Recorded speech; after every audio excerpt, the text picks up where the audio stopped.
Welcome to Legalbytes. If you're new here, my name is Alita. I'm a lawyer licensed in California and DC, and on this channel, we make sense of the law one bite at a time.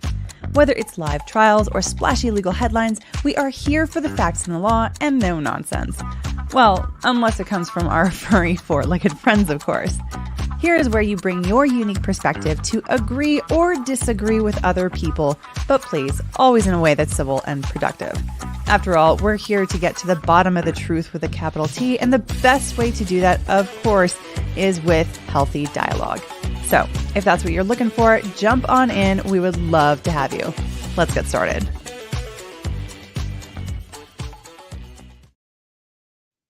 All right, you guys. Hello. Happy Tuesday. I hope you guys are doing well.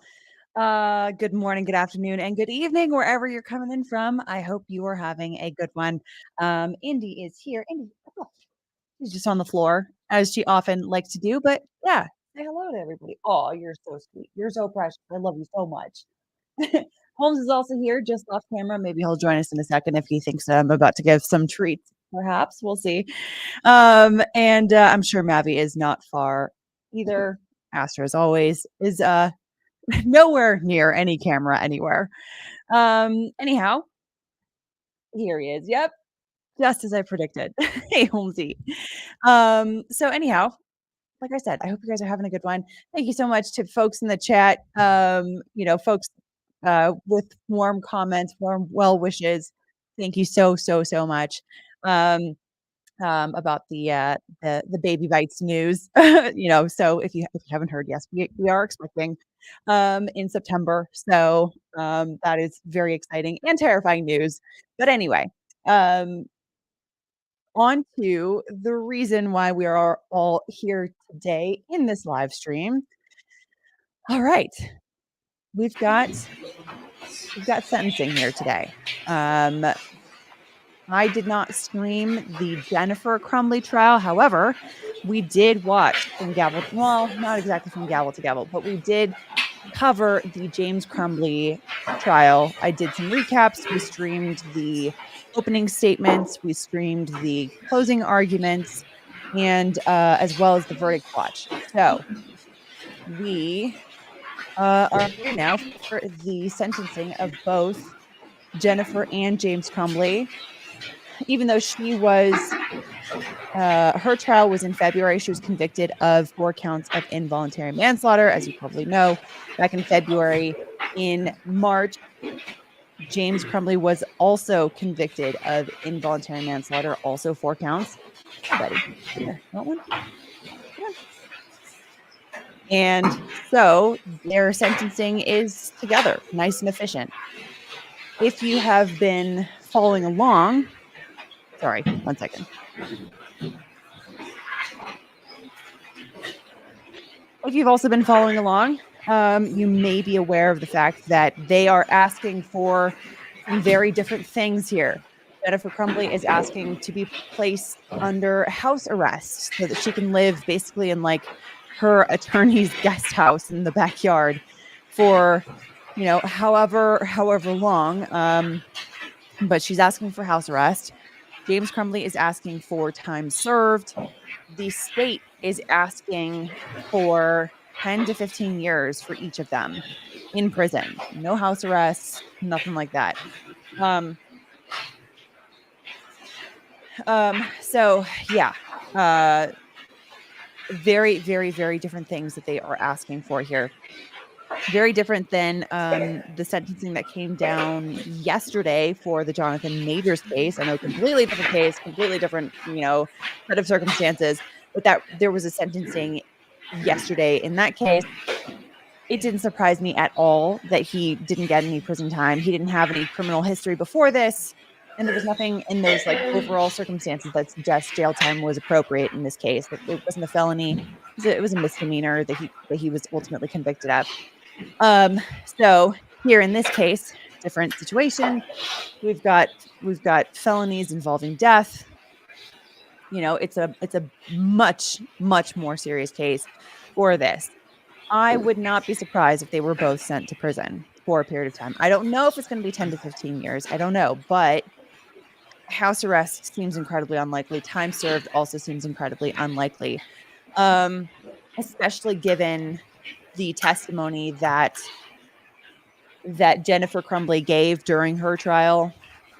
She sought to backtrack the comment that she made or the response that she gave at trial when she was testifying, in her filings, in her request basically for house arrest. She sought to backtrack that by saying, well, this is kind of what I meant when I said that I wouldn't have changed anything. I wouldn't have done anything different. Which is anyone can look at that and say, well, of course you would say that now. Of course you would say, like, of course, back then you were trying to prevent yourself from making an admission on the stand. So of course you would say that you wouldn't do anything differently. But it's completely understandable why people had the reaction that they did at the time that, when she did respond. And of course, and it makes sense that now she has a very different interest in wanting to make it appear differently. She doesn't want it to seem like she is totally callous, right? She wants to seem like she understands the consequences of what happened. She's remorseful. She's, she of course would change all kinds of things. But so we'll see what the judge thinks about that. I personally can see her getting jail time. I think that given the fact that she was convicted in a case like this, and I know that both of these cases are incredibly controversial. I know. I completely understand. I understand both perspectives from people that are on one side of this issue and on the other. I am not about to say that anyone is ridiculous in coming from the perspective that they're coming from.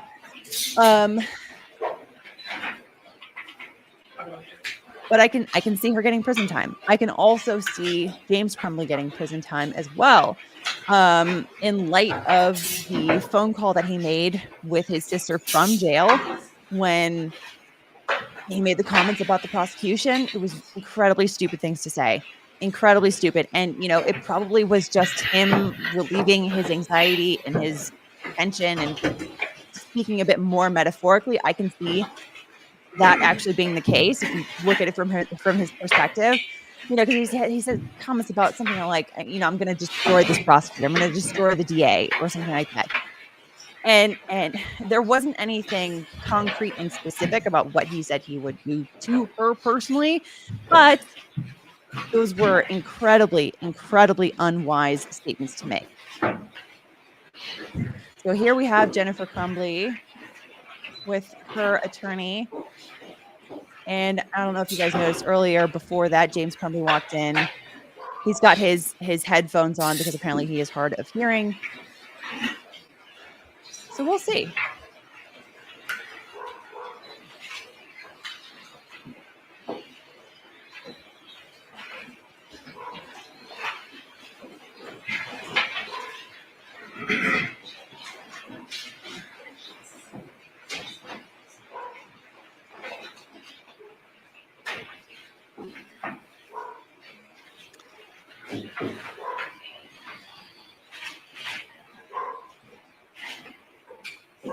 Yeah, Courtney, they both look 10 years older. I agree. I mean, this is a lot of stress to be carrying.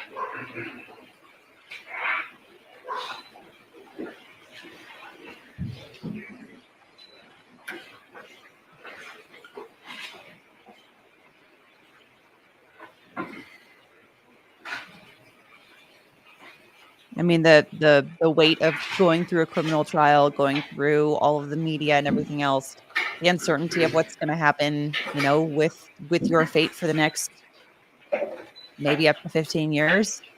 A lot. It's understandable.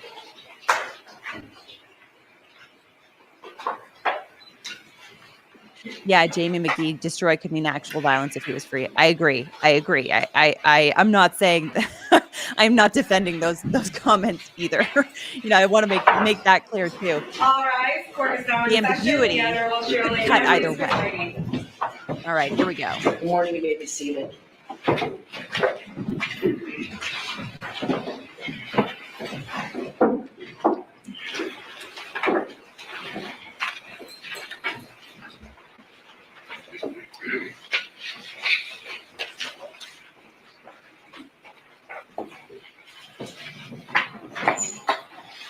Sorry about the barking earlier also. Yeah, that was Andy heard something out by the front door. Your Honor, calling people versus James Crumbley, case number 22279-989 FH. Calling people versus Jennifer Crumbley, case number 22279-990 FH. Good morning. Good morning. Mark Keys on behalf of people. Karen McDonald on behalf of the people. Good morning, Your Honor. Mario Lehman on behalf of James Crumbley. You can see this to my right. And good morning, Your Honor. I'm Shannon Smith on behalf of Jennifer Crumbley. Good morning. May be seated.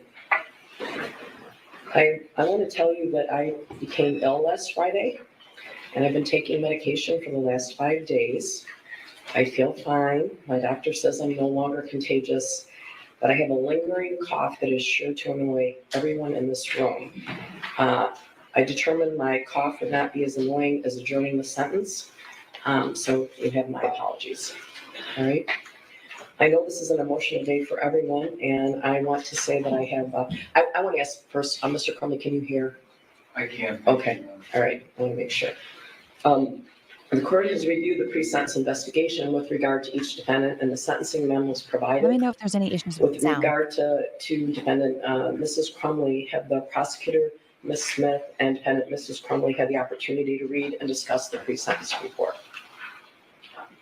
I have had the opportunity to discuss it with my client, and we do have a few objections.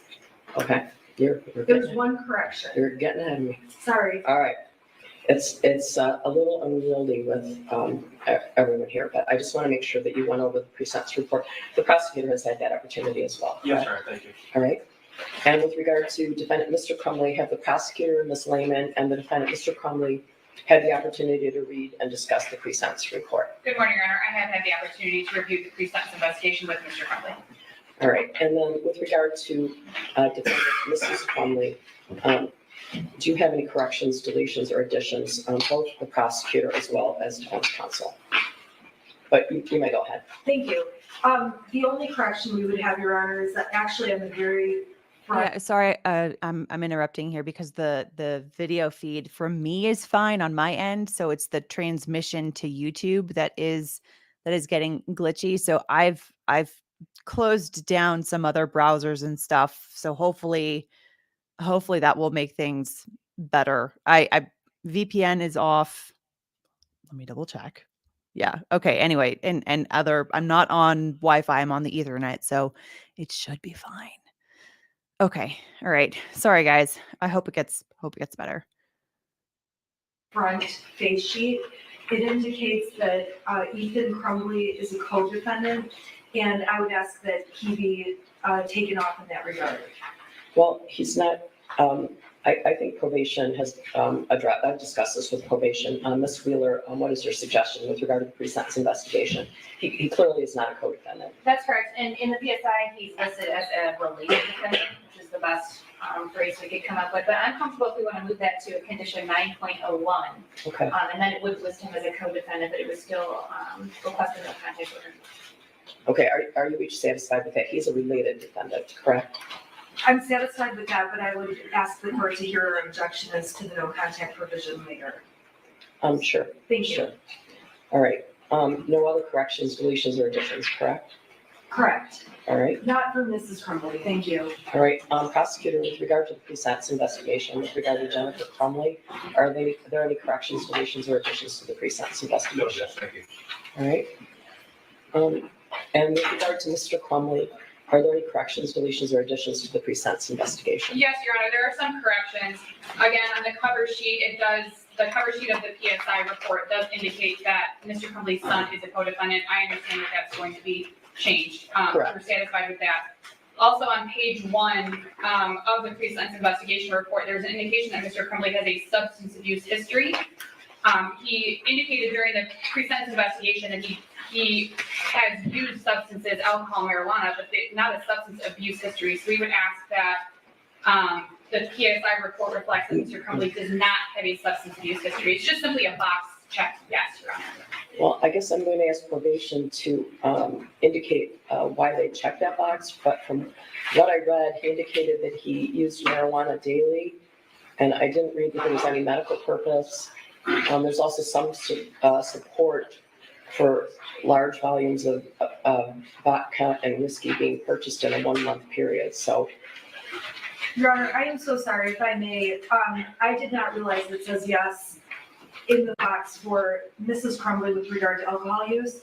I didn't know we were gonna get into the substance, but those purchases were all made in November, right before Thanksgiving, right before the Crumbleys hosted extended family and people for the holidays. So to use those receipts that the prosecution attached in their memo that were not even part of trial, it is unfair, and my client also denies having an alcohol abuse history. Well, they weren't part of the trial because I excluded them. Right, no, well, the alcohol purchases,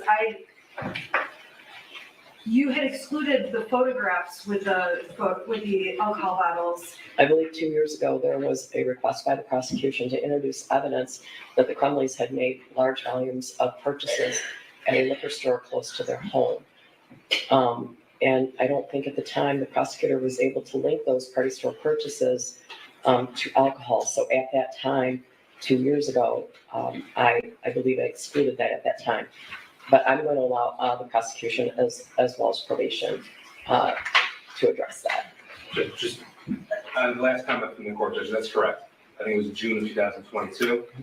And regarding the purchases themselves, counsel put in photographs of that Thanksgiving dinner. There were 6 people there. The evidence supported by the prosecution shows 18 different bottles of whiskey and vodka over a 26-day period. It's factual by preponderance of the evidence that occurred. I believe probation can better articulate the reason why the box substance abuse was checked, but it appears just from the factual information, that's why we checked yesterday. Ms. Wheeler, would you like to address that? Judge, I agree with Mr. Keys. The alcohol purchases were not put into the PSI because we were not aware of those at the time the PSI was prepared. I believe with Mr. Crumbley, he reported daily marijuana use without the use of a medical marijuana card. And in addition, Mrs. Crumbley's use is outlined in the narrative, and I think that justifies substance abuse experience. Your Honor, I would object if substance abuse, any substance abuse was in high school, and there certainly is not drug abuse. So she's listed as yes for drug abuse, yes for alcohol abuse, and yes for substance abuse. We would be objecting to all 3, but the probation department hasn't even said anything with respect to Mrs. Crumbley and drug abuse. Would you agree that drug use should be stricken? Judge, it says that she first tried marijuana at ages 16 and alcohol at 19, used marijuana occasionally until 2020. Okay, well, occasionally, doesn't sound like drug abuse. Sure, Judge. I mean, for some people, I guess. So I'm going to strike drug abuse as it relates to Mrs. Crumbley, but keep substance abuse and alcohol abuse as to both in the pre-sentence investigation. All right. So what else? Yes, Your Honor. Also, and this is a little nitpicky, Your Honor, but on pages 2 and 3 of the basic information report, it lists the sentencing date as April 9th, 2024 at 12 a.m. Obviously, the court is not open at 12 a.m. We would just ask for the Well, I correct would time. be if I could. I know you would, Your Honor. Yeah. All right. Yeah, that's a computer issue, Yeah. right? I don't Sure. actually think we can correct that at this point. Okay. It's a computer program. Sure. Your Honor, in Mr. Crumbley's criminal history, each offense lists an arrest date. Mr. Crumbley maintains that he has been arrested twice, including for the instant offenses. Specifically, record 7 of 8 of Mr. Crumbley's criminal history in the pre-sentence investigation report indicates that Mr. Crumbley was arrested on August 29th of 2017 by the Oakland County Sheriff's Office for failing to display a valid license.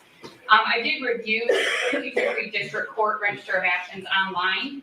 And in fact, it indicates that the citation was dismissed on August 29th of 2017, that the citation was issued on August 9th of 2017. So I would ask that the record 7 of 8 correct that Mr. Crumbley was arrested on August 29th of 2017. That's not accurate. Probation. Judge, I don't have an objection to striking that, but we do often put in district court arraignment dates under arrest date. Okay. That helps us when we score PRV 6 going forward as at time events, but I don't have an objection to taking that. All right. So the arrest date, Ms. Lehman, is August 9th, 2017. That's what you want. When the citation was issued, Your Honor, Okay. correct. All right. As it relates to substance use, Your Honor, and I should have said this a few minutes ago, in the PSI report, it indicates that Mr. Crumbley was using alcohol and marijuana from 1997 to 2021, but that's not accurate. During the pre-sentence interview, Mr. Crumbley was asked when he first used alcohol and marijuana, and he indicated it was 1997. So I would just ask for a correction, that it wasn't used that whole time, that it was a first use, and that it was, and then Mr. Crumbley first used marijuana at 21, then not again until it became legal in Michigan, I believe is what the indication was during the pre-sentence investigation. Ms. Wheeler, I believe he told you he was experiencing daily use at the time of the offense. That's correct, until the fall of 2021. It's a bit hard to explain that in the chart because it only asks for a start date and end date, but I can try to explain that a little better in the narrative. All right, I appreciate We that. would appreciate that. Thank you, Your Honor. And the last one, on pages 33 and 34, there were statements alleged to have been made by Mr. Crumbley to a therapist on March 18th of 2024. I did speak with Mr. Crumbley regarding those alleged statements that were included in the pre-sentence investigation report, and he denies making the statements that he was experiencing sadness, depression, anxiety attacks, or any of the symptoms listed in the report. The interview was conducted by video, Your Honor. It was a video call, so there was significant difficulty in communicating, but I would ask that those statements be stricken as Mr. Crumbley indicates that they were not said. I have no further questions after that, Your Honor. Ms. Wheeler, any comment on that? Judge, they are in the mental health records. I could put in a statement that Mr. Crumbley disputes this in the narrative and then explain that there were issues with communication during the video visit. Are you satisfied with that? I'm sorry, Your Honor. Are you satisfied with Ms. Wheeler's suggestion? I didn't hear the whole, sorry, Mr. Crumbley was asking me a Well, it's question. probably because I was coughing. But go ahead. They are in the mental health records, but I could put a statement in there that Mr. Crumbley disputes this at the time of sentencing and then put in the explanation. That would be great, thank you. Prosecutor, any comment? No doubt. All right, so there are no other corrections, deletions, or objections. Is that correct? Correct, Your Honor. There are a number of objections. I believe Ms. Smith also has some, but corrections, additions, deletions, that's it. All right. Really quick, just to cover a little bit of what they talked about there. They were talking about their former criminal history. Apparently James Crumbley had been arrested in 2017 for failing to show a driver's license. But that had been taken off of his record, it sounds like. So they're trying to get that off of his like prior history. There also was some talk about, yes, of course, marijuana but also alcohol. So Metro Shika, why do we care about marijuana? What years this grow up? Well, it's not just marijuana. It's any kind of drugs to include alcohol. There has been an allegation that came out that Jennifer Crumbley is an alcoholic, that she habitually uses alcohol to self-medicate on a very regular basis, to the extent that there's the allegation that she actually is an alcoholic.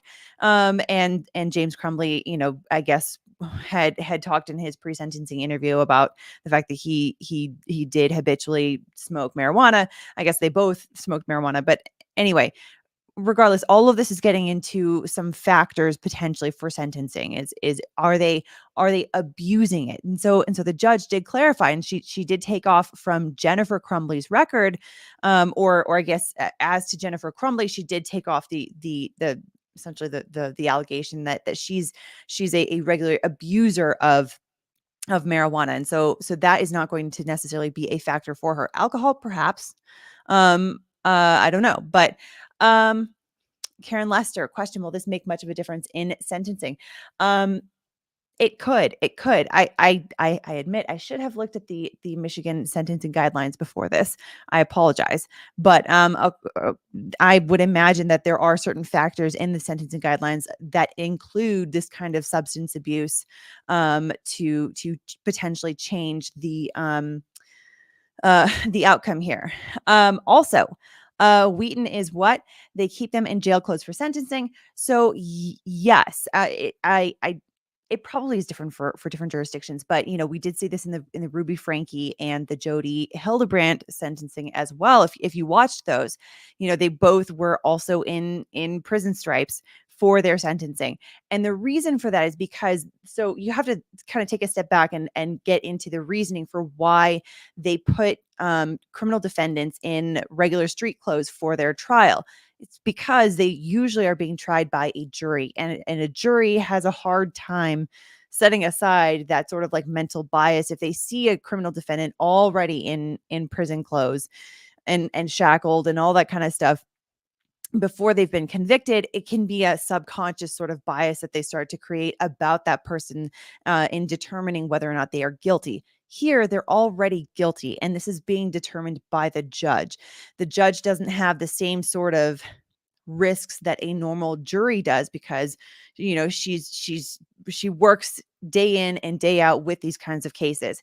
So yes, that's why it's considered way less of a thing for the defendants. Well, now they've been convicted, for the convicts to be in prison clothes for sentencing.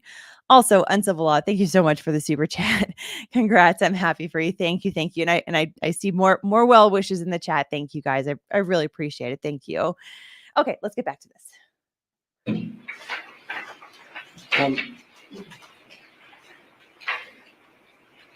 I want to point out that each defendant has a right to and will receive an individualized sentencing in this matter.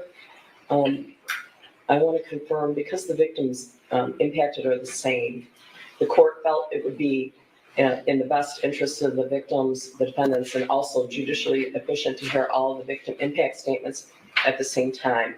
I want to be sure that neither defendant has any objection to that. No, Your Honor, that's fine. Thank you. No objection, Your Honor. All right. This is gonna be hard. What else about the pre-sentence investigation? This is going to be hard.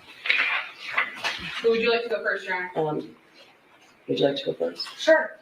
Your Honor, we would object to the narrative summary as written by probation and also the agent's description of offense.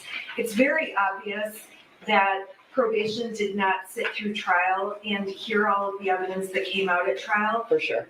There is a number of mistakes, and it is so biased that I would just make sure that ask the court to ask them to, there are so many mistakes. I mean, I could be on the record for 10 minutes going on with that, but the narrative is just not accurate. So I would ask the court to keep that in mind and make a note of that. It's information gleaned from the police report. That's how a pre-sentence investigation is normally done.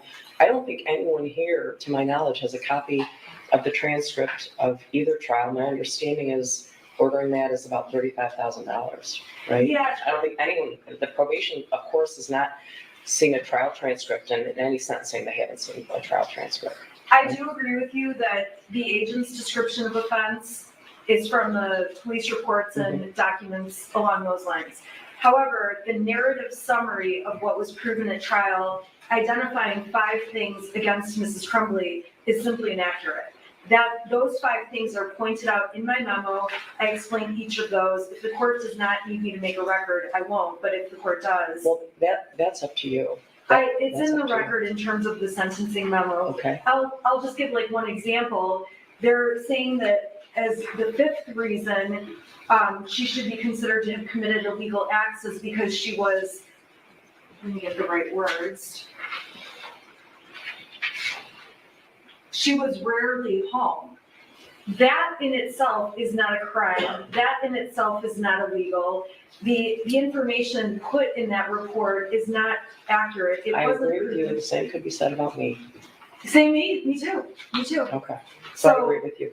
But I guess where we're getting our wires crossed here is that Ms. Wheeler, and in every pre-sentence investigation, probation takes information from the police report. Like Ms. Wheeler didn't make it up herself, and she of course did not have the benefit of the trial transcript either. Also, the trial transcript does not include all of the information ever, by necessity of the rules of evidence, right? I understand. The only reason I bring it to the court's attention and make the objection is because this is a document that will follow Mrs. Crumbley, and it's important that it's accurate. So I just want to make the objections for the record. All right, what else? What else from you, Ms. Smith? Did you want me to go into the objections on the scoring and the objection on the no contact order, or would you like to first? I believe that Sister has a similar argument regarding the narrative summary and agent's description in her PSI as well. Would you like to address that before the sentencing guidelines, or? I can, Your Honor, if you'd like.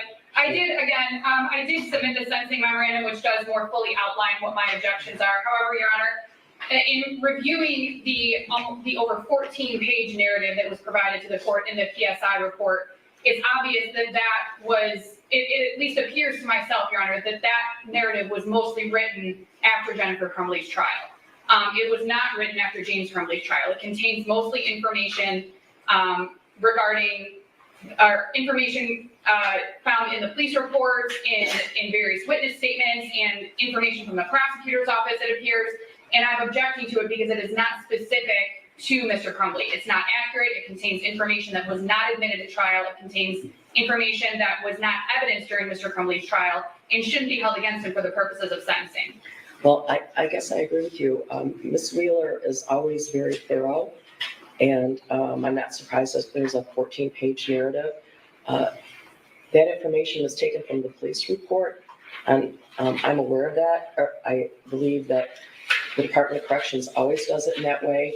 I don't think that there's anyone here, I could be wrong, who's read a trial transcript. I don't know, maybe someone has excerpts of it, but the trial transcript will take a very long time. The pre-sentence investigation is never based on the trial transcript. So I suppose it would be appropriate to include in the pre-sentence investigation that the narrative in the pre-sentence investigation is based on the police reports submitted in this manner, which are numerous, correct, from many different agencies. That's correct, Your Is there Honor. any objection to that? No, Judge, just one comment as far as the PSI. This court indicated every single PSI utilizes the police report and other information to compile the narrative information. Correct. The court sat through the trial. The court can make the appropriate record when the sentence is handed down. The jury found these facts to be true. I dispute the characterization that the PSI is true with inaccuracies. I believe it to be accurate. And Ms. Wheeler obviously reviewed all the cell phone records, and those were included. Judge, you made certain rulings throughout the pendency of this trial, as you alluded to earlier. Yep. It's readily available to you. Nothing needs to be extracted from the summary.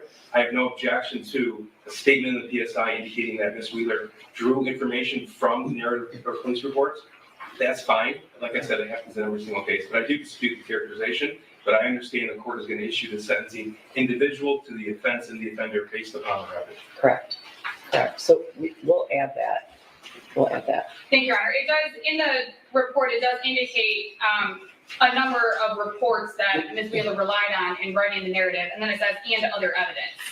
And again, some of the things that are listed in the narrative were not evidence in James Crumbley's trial, specifically the over 2,000 pages of text messages or messages between Mr. and Mrs. Crumbley, in addition to other messages between Mrs. Crumbley and her son and things of that nature. So I'm asking for those corrections. We could use a different word. And Judge, again, as the court has stated, it's the same police reports that are used for each. And I do believe it's very clear in the PSI that they are conversations between Mrs. Crumbley and someone else. It certainly doesn't say Mr. Crumbley.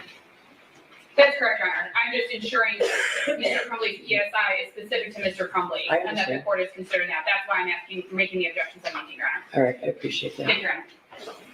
Okay, what else? Anything else about the pre-sentence investigation with, besides the sentencing guidelines, right? Aside from the sentencing guidelines, the other objection relates to the no contact provision proposed between Mrs. Crumbley and Mr. Crumbley. And I'm arguing on behalf of Mrs. Crumbley, obviously, and between Mrs. Crumbley and Ethan Crumbley. This is a family. They have despite even having felonies on their records, they have a constitutional right to be a family unless the prosecution can articulate a reason that is valid and surpasses a certain standard to disrupt the family from being able to have contact with one another. Let me give you some information that I didn't previously have. I've consulted with the probation department, the Michigan Department of Corrections. They have indicated to me that if Mr. Crumbley and the shooter are in prison, the Michigan Department of Corrections will categorize them as enemies. And I put that in quotes. The reason being that they will not, it'd be like two brothers or someone like that. They will not they're characterized in that way, so they will not be housed in the same facility. So there's that factor. I think the other difficulty I'm having is that I got your sentencing memo at about 4:32 on Friday, and Ms. Lehman's I got over the weekend. So the prosecutor didn't have a chance to respond to that. So I'm not clear if there's, I guess I'm gonna ask if there's any objection, or if you'd like to file something supplementally. I honestly never faced this issue. So I don't know. I can just respond, my only response to this is that we're asking that these defendants be treated like any other defendant Okay, in the Michigan Department of Corrections. all right, And it's my information that because they are co-defendants, the no contact will be in place. And because the shooter is a related defendant, no contact will be continued. Again, okay, you just mentioned two different issues. Because they're co-defendant, they're a man and a woman anyway, right? So they would, if they go to the Michigan Department of Corrections, they would not be in the same facility. correct. Co-defendants are traditionally not housed together. There's that issue. She's asking about a no contact order between Mr. and Mrs. and the shooter. So I don't know what your position is on that, or if you have any legal authority to support your position. If you want to respond to it later, I have frankly never faced this issue, so. Well, yeah, that's probably true, Judge, and as the court indicated, this was, objection was made recently. I don't have anything at the ready as far as legal authority regarding that. My information is only from Michigan Department of Corrections, and the reason why they put the no contact in place, and that is because of the nature of this crime and the fact that they are related defendants. Again, we're not asking for any special treatment one way or the other. We just want whatever the Michigan Department of Corrections would do in any other case. All right, well, would you like to respond, Ms. Wheeler? I think you are the one who told me about the enemy status and quotes that would be maintained. Yes, Judge, and there's certainly no guidebook for this situation again. Those I are my wish thoughts there on why was. I recommended the no contact order, but certainly the court can issue what they want. It was just my thoughts. Would you like to respond? If not, I don't see a reason to have a no contact order Right. at the What's the moment. purpose? If the Michigan Department of Corrections was able to tell me the reason to have no contact order, I would consider it. I know you haven't had a chance to respond, but at the moment, I can't think of a reason for a no contact order. If the three of them are all in the Michigan Department of Corrections, it would then be up to the Michigan Department of Corrections. But should I be ordering that right now, is what I'm asking. Is there legal authority for me to do it?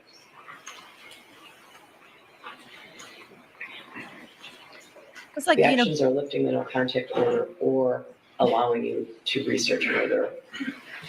We just don't want to say. because going into trial, that makes sense. It makes sense to be like no contact order. You can't talk to anyone else because of,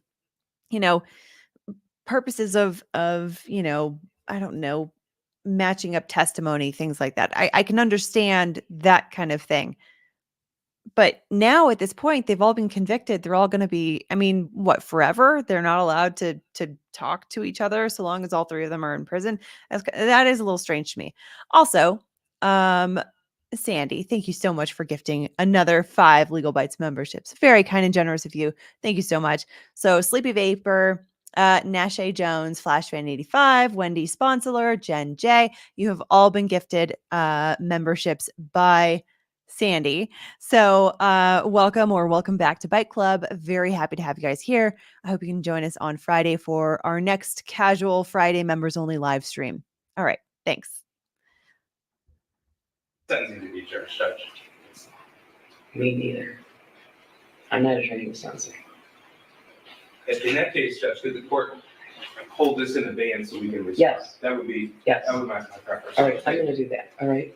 Because I didn't really have a chance to respond to that. Just the issue of whether or not the three of them would have no contact via, I think if all three of them were in the Michigan Department of Corrections, or if one of them was somewhere else at some given time, is there allowed to be contact either by letter or phone or visit? That's what you're asking about. Yes, that's what we're Okay. asking about. All right, But we, obviously, if Michigan Department of Corrections is overseeing or if they're in a facility, there's rules they have to follow, and this court doesn't order all of the rules that have to be followed. oh, I agree. That's up to the Michigan Department of Corrections. So the court, obviously will give the prosecution time to file a supplemental response.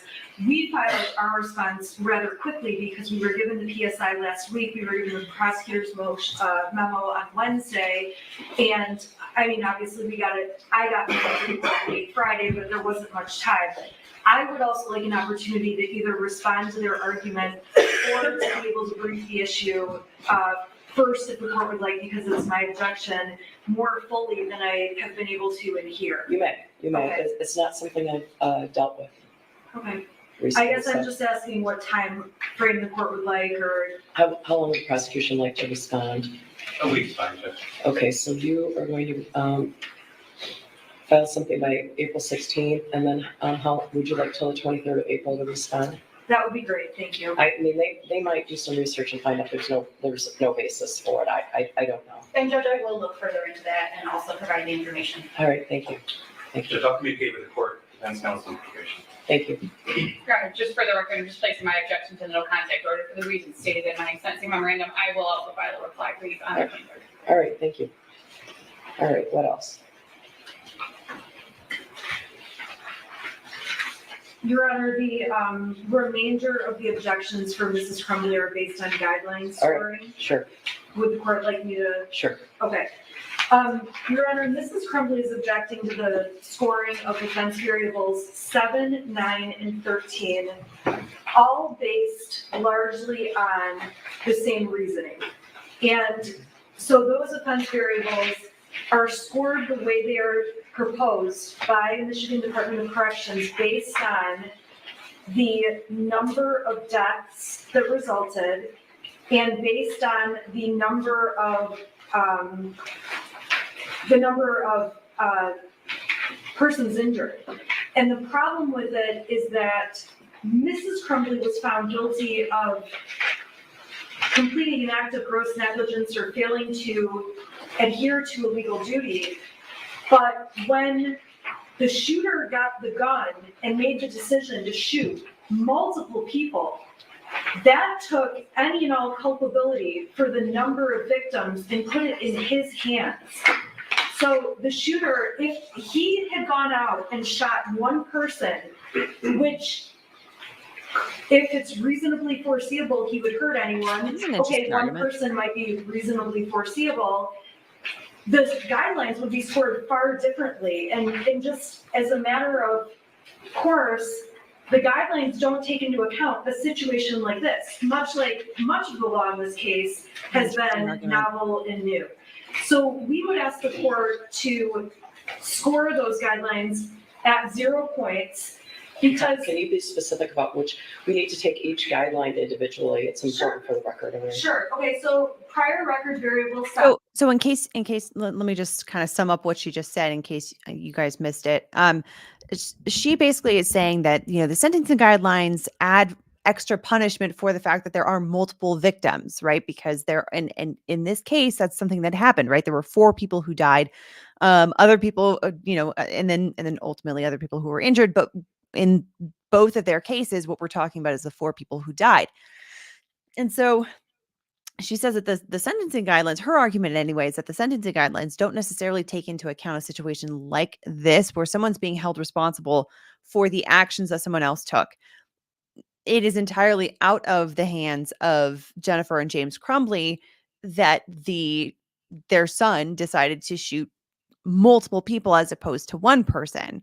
And so they're kind of being held responsible for that fact when that particular decision is something that is outside of their hands. It's an interesting argument. I don't know. I mean, it'll be interesting to see what the prosecution says and then also what the judge ultimately decides, but it's an interesting argument to make here. 7 gets scored when there are 2 or more offenses that the defendant is convicted on. Mhm. And the objection in this case is that the conviction is based on there being 4 deaths. The conviction is not based on Mrs. Crumbley committing 4 acts of gross negligence. And this is a case where we have an intervening factor. We have an adult who was charged as an adult, sentenced as an adult to life without parole, who took everything out of Mrs. Crumbley's hands and made decisions himself. So to charge Mrs. Crumbley, hold it against her that there are 4 deaths, that part of it was not reasonably foreseeable to Mrs. Crumbley. Didn't the jury disagree with that? No, the jury found that the jury did not find 4 different ways to say that there was gross negligence. The scoring is based on the number of deaths. At the end of the day, the shooter could have gone and shot 1 person, or 4 people, or 100 people. The problem is that even if it's foreseeable that something was going to happen, when the shooter intervened and made the decision what he was going to do as an adult that was convicted and held accountable for each of those 4 deaths and everyone injured, it came out of control from Mrs. Crumbley. So we object to the scoring that she committed 4 offenses. I agree with you, the jury entered 4 convictions, but the basis of it was 4 deaths. And it's not 4 acts by Mrs. Crumbley. This is a very unusual case. Well, if there were specifically 4 deaths intended, she would be charged with homicide, right? Isn't that true? That would be true. But as with involuntary manslaughter, so if a person drives a car and ends up killing 6 people, there could be 6 counts, okay? But this situation is distinguishable because we have a different person who comes in as an adult, makes decisions, and takes any of what could be possible out of Mrs. Crumbley's hands. Okay, he wasn't an adult, he was charged as an adult. Isn't there a difference? Well, yeah, you're right. I'm saying though, he was charged as an adult, he was held accountable for those crimes, he made the decision on how many people to shoot, he went in and made intentional choices. My point is just that Mr. Crumbley and Mrs. Crumbley, and I apologize because I'm arguing for Mrs. Crumbley, but sometimes I'll mention both. The decision on the impact of this case was absolutely not in their control. It was not foreseeable. And that's the basis of the objection. Even if we respect the jury's verdict, they found that gross negligence took place. We respect that. That's fine. We get that. But at the end of the day, Mrs. Crumbley shouldn't be sentenced as if she controlled the fact that 4 people were murdered, or if the shooter had shot 100 people. That's the objection, and this is a unique issue. It's a unique issue in that there is not case law, and it's going to be a matter of first impression. Ms. Lehman, do you want to weigh in on this PRB 7? I would, Your Honor. I also am objecting to this scoring at 20 points. I do believe that the proper score is for 0 for reasons similar to those that Ms. Smith stated. This is not a case where there were 4 separate grossly negligent acts alleged. It was 1 grossly negligent act. And quite frankly, we don't have the jury here to ask them what they found or if they found that there were multiple grossly negligent acts. There were 4 counts for the 4 deaths of the students. And Your Honor, I understand that having these conversations, I'm not trying to be callous to anyone, Your Honor. I know. But the 4 counts were for the 4 deaths that occurred, not for 4 separate criminal acts on behalf of James Crumbley. I understand what the jury's verdict was. I understand that, Your Honor. However, it's not as though a similar situation, Your Honor, would be speeding through 4 different stop signs and causing 4 different motor vehicle accidents resulting in death. That would be something similar to a concurrent or subsequent felony conviction. In this case, it is arguably 1 grossly negligent act that resulted in 4 deaths. And obviously also multiple injuries and other issues as well, Your Honor.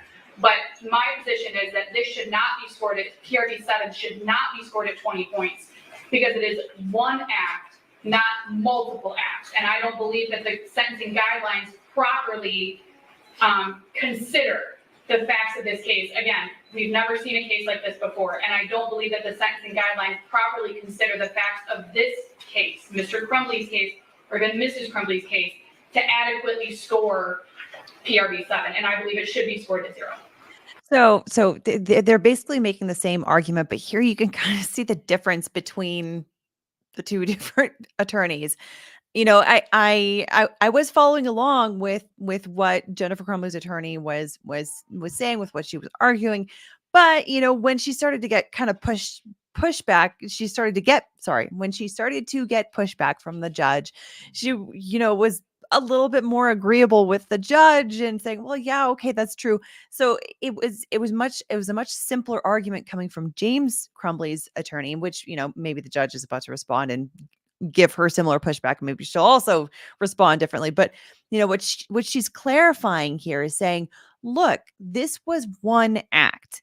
The sentencing guidelines considers when there are multiple acts, multiple harms tied to multiple acts. But here there is one act that resulted in multiple harms. So, you know, the sentencing guidelines don't really match up properly with a situation like this, where it was just one act that resulted in this. So therefore, we shouldn't be following the sentencing guidelines on that particular issue.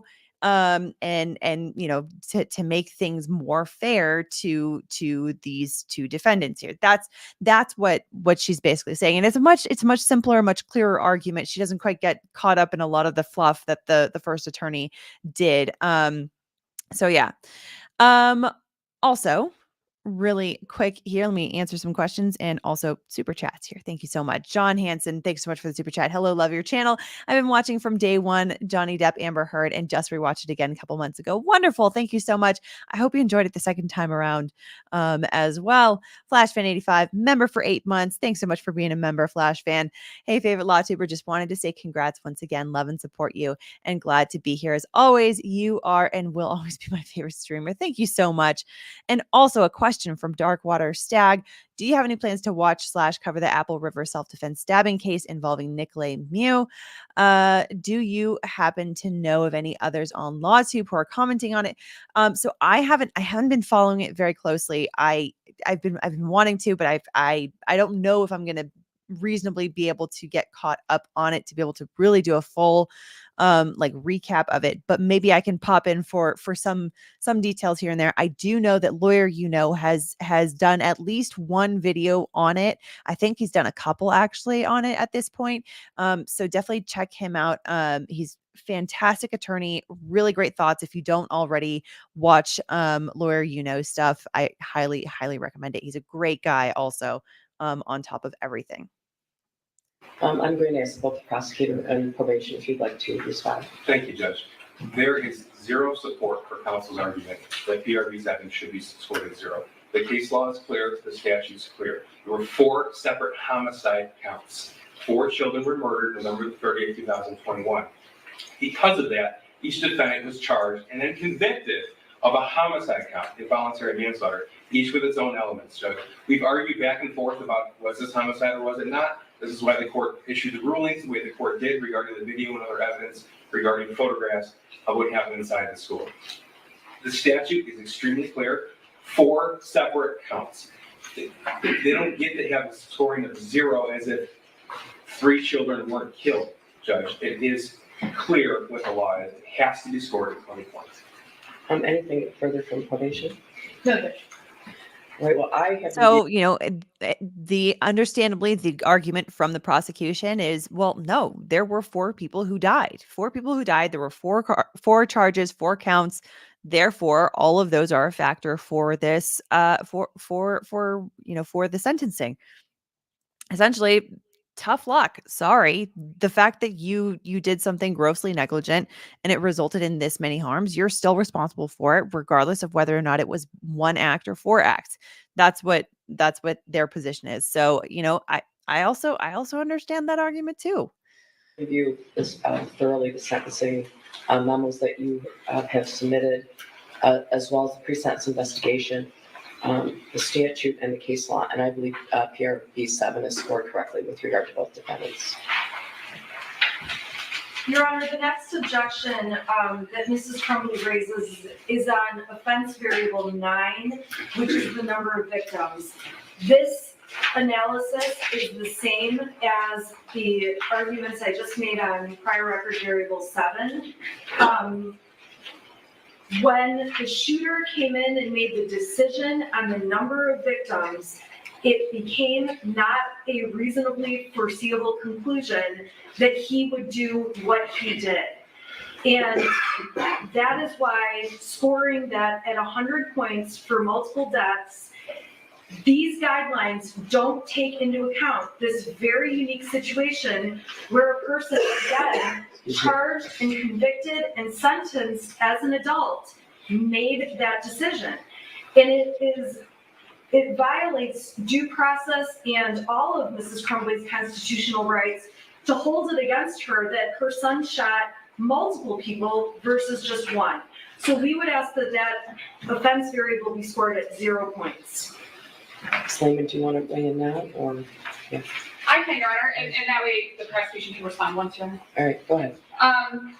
OB6, again, it's scored at 10 points. Are we talking about OB6 or OB9? I'm on OB6. Oh, wait, You said OB9 number of victims. I'm sorry. Wait. I can do OB9, Your Honor, if you'd like, and then go back to OB6. I went to OB9. I can do OB9, Your Honor. Okay, go ahead. OB9, similar arguments to PRB7, Your Honor. It was not Mr. Crumbley who pulled the trigger on the firearm that killed the 4 students, Your Honor. I'm making the same arguments. I don't think that I need to reiterate them, but I believe that it should be scored at 0. Thank you, Judge. Regarding offense variable 9, the jury did find he was reasonably foreseeable. It's jury instruction 1615, 1618, 1610, Judge. 2 juries, 24 individuals, 24 citizens found them guilty and found this act to be reasonably foreseeable. Had they not, they could have been found guilty. That's the law. Now, again, there is no justification for scoring at 0. They are homicide offenses. Each is a separate count. The statute is clear. The case law is clear. We provided supporting information and documentation in our sentencing memorandum. The scoring has to be 100 points. Anything, Ms. Wheeler, in addition? No, Judge, thank you. All right, well, I agree. I've spent, even before receiving any of your sentencing memos, I spent an incredible amount of time going through all the guidelines, and I believe that OB9 is scored correctly to pursuant to the pre-sentence investigation, the statute, as well as the case law in this matter. All right? Your Honor, Mrs. Crumbley's next objection is to offense variable 6, which is the offender's intent to kill or injure another individual. We would object to the scoring of this variable because Mrs. Crumbley did not have intent to kill or injure another individual, even if she was grossly negligent and obviously found guilty of gross negligence. That does not mean she intended to kill or injure another individual. We know who intended to kill or injure another individual, and that's the shooter. He was held responsible, he was charged, he pled, he was held responsible, and we would object to the scoring of OB6. Okay, OB6 says, or there was gross negligence amounting to an unreasonable disregard for life, right? Or. I agree with you, but the problem is that, again, these sentencing guidelines don't take into account another person coming in and making those decisions. So that's the problem, and that's what makes all of these guidelines not exactly fit with the circumstances of this case. You know, did you guys read, I sent you a case named Albers. Did you read that case? I thought that was interesting. 258 Mishap 578. There, I thought that was telling. There was a number of victims in this apartment, and someone was a fire starter, a known fire starter, injured all kinds of people there. And I think that had more to do with OB3, but I thought that was a telling case. Ms. Lehman? The difference, Your Honor, in that case, though, is that there wasn't somebody who was charged as an adult that intervened and made the choice to hurt everyone in that apartment building. That's the difference in this case, is that Mr. and Mrs. Crumbley did what they did or didn't do, but when their son came in and made decisions, again, it took it out of their hands. And if he had made the decision to do something different with that weapon, we wouldn't be here with that scoring. That's the difference. I don't think they were charged based on what he did with that weapon. They were charged with everything they did and didn't do up to the time that he used that weapon, right? What he did from the moment he started shooting is not really the crux. I agree with you, and that's why the problem is that because he got involved, the offenders in this case did not have any intent on their part, and so it just makes it very distinguishable from any other case of involuntary manslaughter. It complicates it enormously, and it really does become an issue for discussion in this case. Ms. Lehman. Yes, Your Honor. For OB6, it's currently scored at 10 points. The defense, Mr. Crumbley, requested it be scored at 0 points. The prosecution asserted 2 separate theories during trial, which were both read to the jury. We don't know which theory the jury relied on. If they all relied on the same theory, if they all relied on different theories, if half of them relied on one and half of them relied on the other. Unfortunately, Your Honor, we don't know the answer to that. So the issue that we have is that there are 2 theories under which Mr. Crumbley could be convicted during trial. We know that he was convicted because we're here at sentencing, but neither of them takes into account the fact that there was no evidence presented that Mr. Crumbley was aware of what his son was planning. There's the guidelines, and specifically OB6 doesn't take into account that there was no evidence presented during the trial that Mr. Crumbley was not aware that his son had obtained access to any firearms in the home. And again, for these reasons, it's the intent. I understand that gross negligence is a part of the scoring, Your Honor. However, it's disregard for human life. There was no evidence presented that James Crumbley had disregard for human life, whether it's believed he was grossly negligent or not, Your Honor. There was no evidence presented during trial. Again, notwithstanding the jury's verdict, I understand what the verdict was, Judge, but the guidelines themselves, the scoring, which is what we're doing right now, this is not retrying the case, this is just scoring the guidelines, and the guidelines themselves, Your Honor, do not take into account the specific facts of this case and the evidence that was presented during this case. So for those reasons, Your Honor, I'm asking that OB6 be scored at 0 on behalf of James Crumbley. Prosecution. Thank you, Judge. In Jennifer Crumbley's memo, there was no objection to OB6. We did respond and articulate the reasons why. In James Crumbley's memo, I asked the court to take that argument from our memorandum into consideration regarding Jennifer Crumbley's case as well. First, I'd like to address the counsel's repeatedly calling this case of first impression. This is a rare case. It's a unique case, but it's not a case of first impression. The legal duty in Michigan has been around for years, as has involuntary manslaughter and the law surrounding involuntary manslaughter. We actually cited Albers to the Court of Appeals as well as to this court in our response to the defendant's initial motion to quash in early 2022. That case is on point, as is People v. Cole, which is cited and attached to our sentencing memorandum. The jury instruction is clear, 1618 and 1615, Judge. OB6, 10 points are scored when there was gross negligence amounting to an unreasonable disregard for life. Compare that to our jury instructions and the case in People v. Cole, where the Court of Appeals specifically said, acting in the grossly negligent manner where it was apparent that serious injury could result implies that defendant Cole was acting with an unreasonable disregard for life. OB6 should be scored at 10 points. Anything additional confirmation? No, thank you, Judge. I believe OB6 is correctly scored. Your Honor, Mrs. Crumbley's next objection, and again, this is along the same analysis as the prior objections, is to offense variable 13, the continuing pattern of criminal behavior.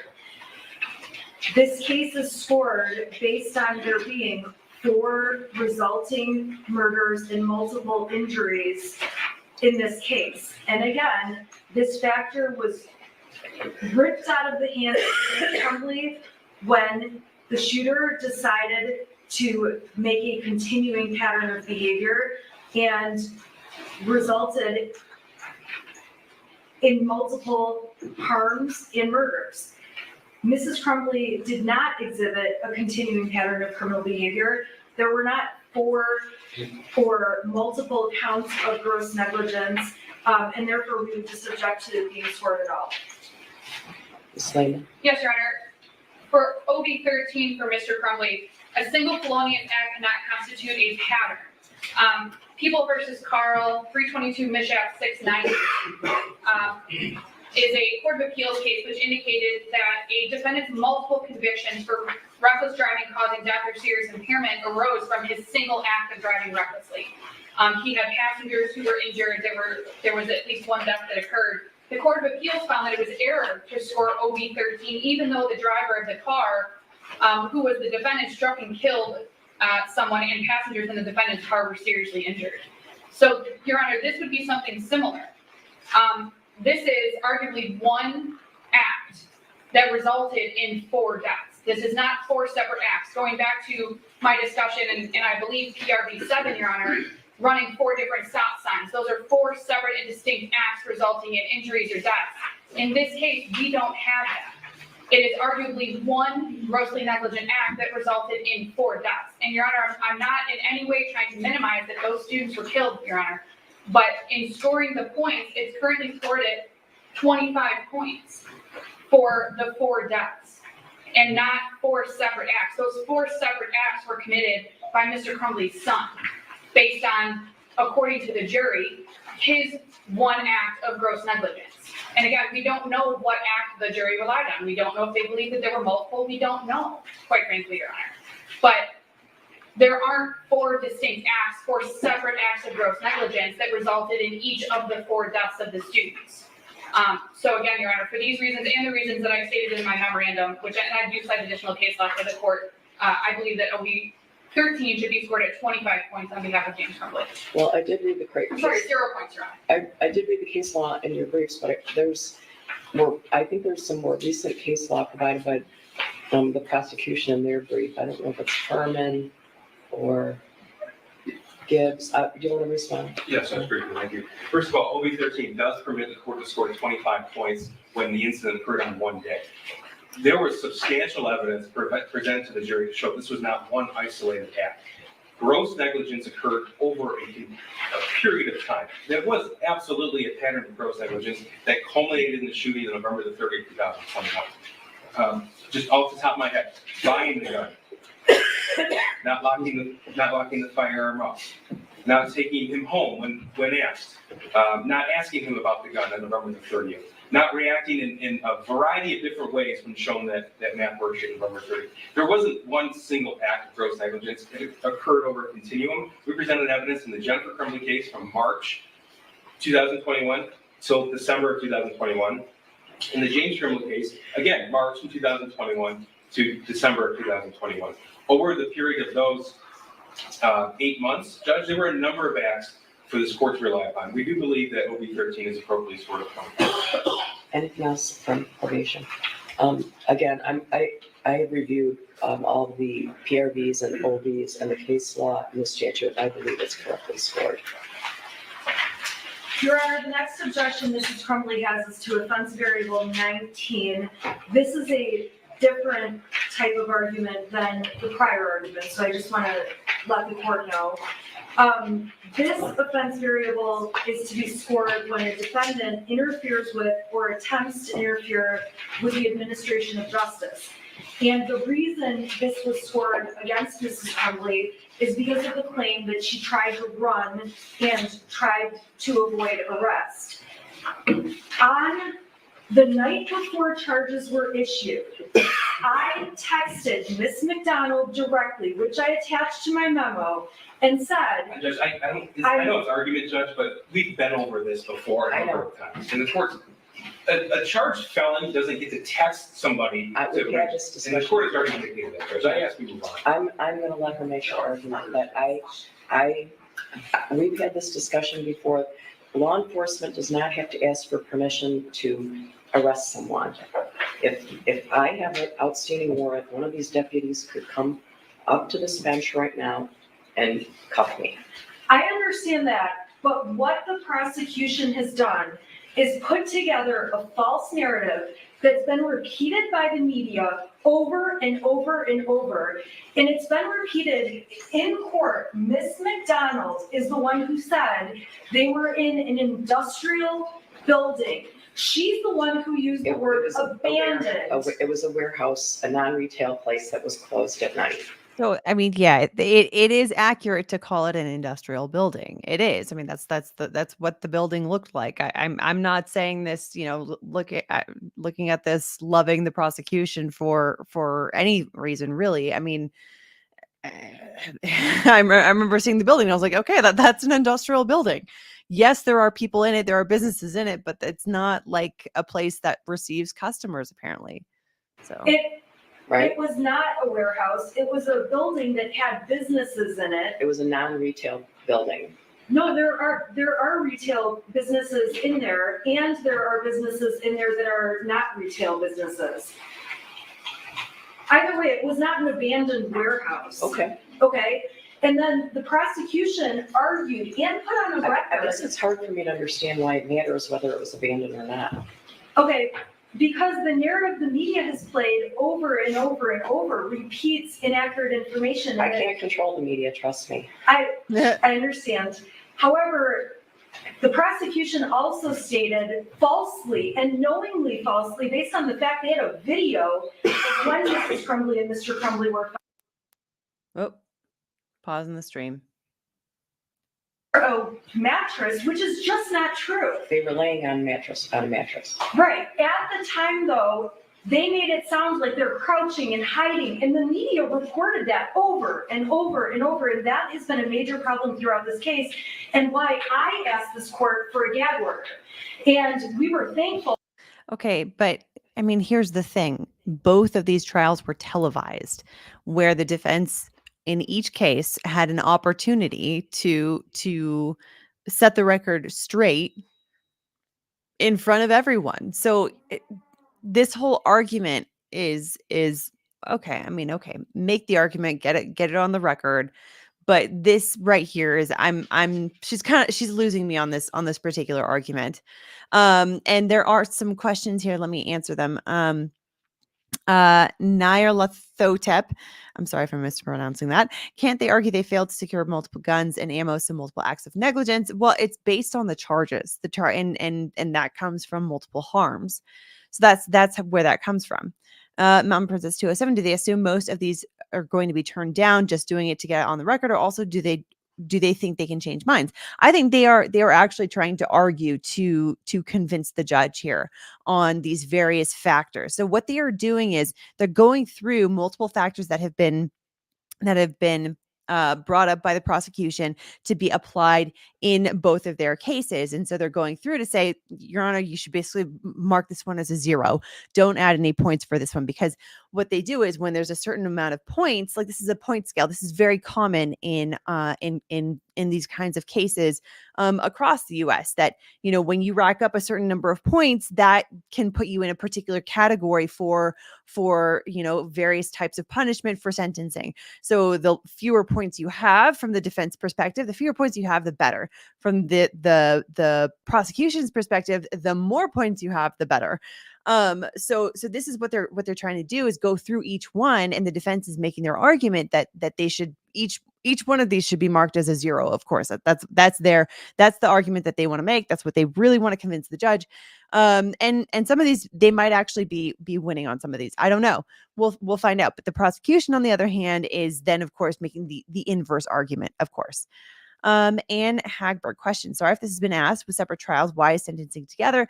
I think it's an efficiency thing. I think the main cluster of facts is very similar between the two, and also because we are going to be hearing victim impact statements, and so they probably would prefer to have all of those be done at the same time, not put the families through multiple hearings like this, especially because they would be around the same time to do it again. It's a lot simpler to just have everything all in one hearing. Flash fan 85. Seriously, what's up with these points they are giving? So, like I said, this is it's a point system, and what they're going for is, how many points are stacked up at the end of the day. That's going to influence how what kind of punishment they end up getting. For the gag order, it did eliminate some more of the narrative coming out, but the prosecution very successfully painted this picture of people on the run. Meanwhile, Ms. Lehman and I can't do anything more to get our clients turned in. We are desperately calling the prosecutor's office, filing appearances with the court, making arrangements. Our clients are being threatened so badly, they are terrified to just go walk into a jail where everyone is looking for them in Michigan. We plan to be with them as their attorneys, and it's complete garbage that the prosecution has been able to carry this narrative out through trial. And that's why I did attach my text messages to Ms. McDonald letting her know. All she had to do was say, I am charging. She did not let me know. She does not have to do that. It's a professional courtesy that most prosecutors do. It just is. Not a case like this. Ms. Evidently. Lehman? Because, well, there's different arguments for each defendant. That's correct, Your Honor. They are different arguments. Okay. So I just want to address this briefly, Judge. First of all, this court may recall the text messages that the court allowed to be admitted in the Jennifer Crumbley case. At 11:16 p.m. That's correct, Judge. Text message between Shannon Smith and the defendant. Mhm. We're hiding out. We may have been found. And then the response was, oh shit. Object, Judge. I object. That's not what it was. inadmissible. That Let him seems talk. right, but that was not texted by Mrs. Crumbley. Okay, well, She was already asleep. So I'm starting to, like I said, I didn't watch the full Jennifer Crumbley trial in detail, but I'm starting to see a lot of the factors that I heard about in that particular trial, where there were a lot of sidebars, not sidebars, and this kind of bickering, jumping in, interjecting is it seems like I'm getting echoes of what I heard from that trial right now. okay, here's the problem with that. Because the evidence has shown, both of the defendant's sentencing memos address the arrest in Detroit. You've suggested on numerous occasions that the prosecutor was required to make arrangements with one or both of the defendants to turn themselves in. I know that in circumstances where someone is charged with a retail fraud, something like that, you might get a common letter. They're not required to do it. Do we all want things to happen the nice way? Sure, but it's not true. Law enforcement is not required to ask permission to arrest people. The fact of the matter is the charges were announced at noon. They knew about the charges. You knew about the charges, right? Not until after the press conference. At noon. And then we Okay. were trying to It's make my dime. arrangements. It's my dime. Sorry. They do not have to make arrangements with you. I know that's the nice way. That's the safe way. The fugitive apprehension team was in contact with you. The defendants were aware and did not turn themselves in. They went to a non-retail establishment in Detroit and hunkered down. It's unclear to this court to this day whether they intended to flee the state. But the fact remains that they brought the circus to the city of Detroit. They did. There's also been testimony by Mrs. Crumbley and an allegation by Mr. Crumbley in the sentencing memo that the defendants were not avoiding detection in that building. That allegation flies in the face of the testimony at each of the trials. We had testimony from Luke Kirkley. He testified that he made eye contact with Mr. Crumbley in the parking lot. He went back into the building. We see that on the video at the art studio building, industrial building, whatever you want to say, that the defendant, Mr. Crumbley, followed Luke back into the building just after that. Luke immediately called 911 at 10:43. I review all the testimony in this area. The Detroit police arrived 20 minutes after that 911 call. Their text from Mrs. Crumbley's phone at 11:16 p.m., despite the fact that she testified she took 4 Xanax, drank vodka, and was asleep by 11 p.m. Whoa. That is simply not true. Numerous agencies, including the Detroit Police Department, Border Patrol, SWAT, the Oakland County Sheriff's Department, and the Oakland County Fugitive Apprehension Team descended on this industrial building. The Detroit SWAT team entered the building at midnight and started breaking down doors with a steel ram. They started on the second and third floor. They obtained a key to the door where the defendants were on the first floor an hour and a half later. The suggestion that the defendants were asleep and did not hear this is highly improbable.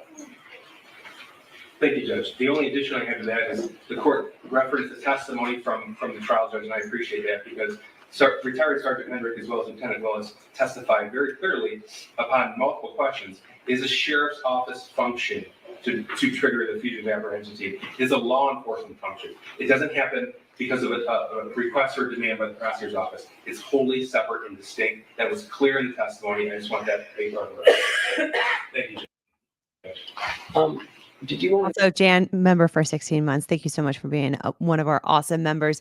OMG, I would just wish they would get on with it. I'm bored. Yeah, I understand what you're to saying. make a different statement? These are like that? important I did, Your Honor. to go over, though. And it's because I don't believe that Mr. Crumbley was assessed 15 points for OB-19 for the same reason as Mrs. Crumbley was. Mr. Crumbley was assessed 15 points for, it says in the guidelines, the offender used the force or the threat of force against another person or the property of another person to interfere with, attempt to interfere with, or that results in the interference with the administration of justice or the rendering of emergency services. Your Honor, I read that scoring to be scored because of the claims made by Ms. McDonald's office that Mr. Crumbley has made threats and threats of physical harm to Ms. McDonald over the phone Yes. at the jail. Your Honor, I'm disputing, and I have disputed, I did it during the trial when this was originally raised, and I've done it since then, that Mr. Crumbley has ever made a physical threat against Prosecutor McDonald. He has vented, he has been angry for the reasons that I cited in my sentencing memorandum, but he has never threatened to physically harm Ms. McDonald. He has never said that if you continue with this prosecution, I'm going to hurt you. He has never said, if you don't stop this right now, I'm coming after you. Instead, as I indicated in my sentencing memorandum, the statements made by Mr. Crumbley, although there has been some language that may not be very respectful, that may be angry out of frustration for being incarcerated and on lockdown for 23 hours a day for the last 2.5 years, for something that Mr. Crumbley and I maintain that he did not do illegally or wrong. But he vented his frustrations, Your Honor, and he never threatened harm. He never said if Ms. McDonald continues that he's going to do something, or Mr. Keese, or Mr. Williams, or anyone else at the prosecutor's office or law Yes, enforcement. it's about the So argument he scored I would expect 15 from the points. defense on this. Presumably based on these claims of threatened physical harm against Ms. McDonald, which we dispute ever happened. Mr. Crumbley and I maintained that OB-19 should be scored at 0. Again, we also dispute that he was ever fleeing, so even if the prosecution wanted to change their theory to the flight, we would dispute that he was even fleeing, although I understand what the court just indicated and what Mr. Keese has indicated previously. So for the purposes of scoring, OB-19 should be scored at 0. There have been no threats of physical harm. There have been no interference with the administration of justice. There is a thumb drive of the threats. We could play them, or Mr. Keese could read them into the record. I don't know to what extent the prosecution would like to address. I do. I hope not to, Judge, but I do need a response in here. I'm not going to read all of them. They're on page 4 of our sentencing memorandum. And we did attach them as the court indicated. So I know the court has listened. Mhm. OB-19 should be scored at 50 points if the offender used force or the threat of force against a person to interfere with or attempt to interfere with the administration of justice. I don't know any other purpose for what James Crumbley did other than to interfere with the administration of justice. He knew specifically that his jail calls were recorded. He knew, or at least he believed, that the elected official, Ms. McDonald, was listening to him because he sent message specific to her. He did it not just in an abstract sense, Judge. He did it while she was actively prosecuting the case. I have had a number of instances where defendants threatened witnesses. Rarely do we see a defendant threatening the prosecutor, let alone a member of a trial team, let alone the elected official. There will be retribution. She's going to be fucking sucking on a fucking hot rock down in hell soon. I'm on a fucking I'm fucking on a rampage, Karen. Yes, Karen McDonald, your ass is going down, and you better be fucking scared. I didn't want to read that, Judge. That was just the rampage part does suggest some violence there for sure. And her being down in hell, I can those are some very intense statements. I will say, like I said, these are incredibly unwise statements to make. But, at first I was like, well, this is a phone call where he's talking to his sister. He's not talking to anyone else. But as the prosecutor did point out, he was aware of the fact that those phone calls were being recorded and that the prosecution was listening to those phone calls. So that could have been a coded message as well. I can totally understand that. At first I was skeptical, but then as he was explaining, I was like, oh, okay, actually I can see this argument. So dumb things to say when you're when you're in jail waiting for your trial to happen. Just a few weeks before the trial. I don't know any other definition what that could be other than a specific threat made to a member of the trial team. We ask that this defendant be treated no differently than any other defendant who would make a similar statement to any prosecutor or defense attorney or judge in this building. OB-19 is certainly correctly scored at 15 points. I believe that it's correctly scored with regard to Mrs. Crumbley and Mr. Crumbley based on their avoiding law enforcement while at the art studio, industrial building, whatever you want to call it, on that evening for a long period of time. But in the alternative, there's alternative theories for scoring OB-19 with regard to Mr. Crumbley. Regardless of his ability to make good on those threats because of his incarceration, I still do believe that those were threats against the prosecutor. Thank you, Judge.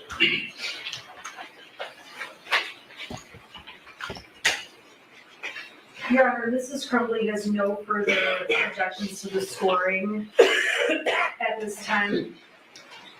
Ms. Layton. Mr. Crumbley has no additional objections to the scoring, Your Honor.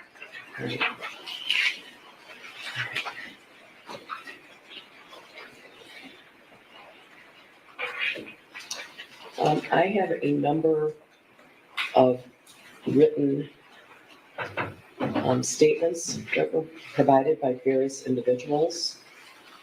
I'm going to read the names of the people. Could you tell me the pronunciation of Madison Baldwin's mother's name, Nicole Beausoleil? Yes. Beausoleil. And the mother of Hannah, Ms. St. Juliana, is it I,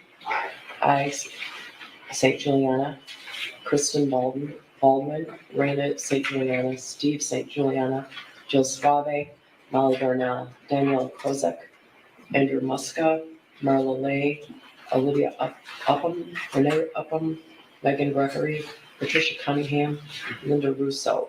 Those are individuals who provided written statements, and I have copies of those.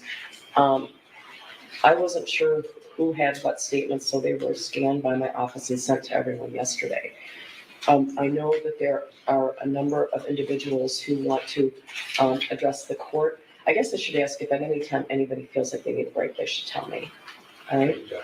All right, so you have not objected, correct? Yes. All right.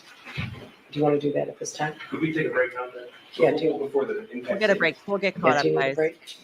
Oh, I guess I would ask, you've had time to review the written statements, correct?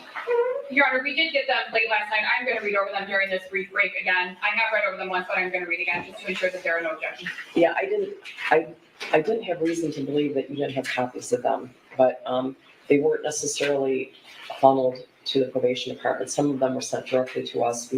I've gotten letters from people from across the country that were very interesting, so.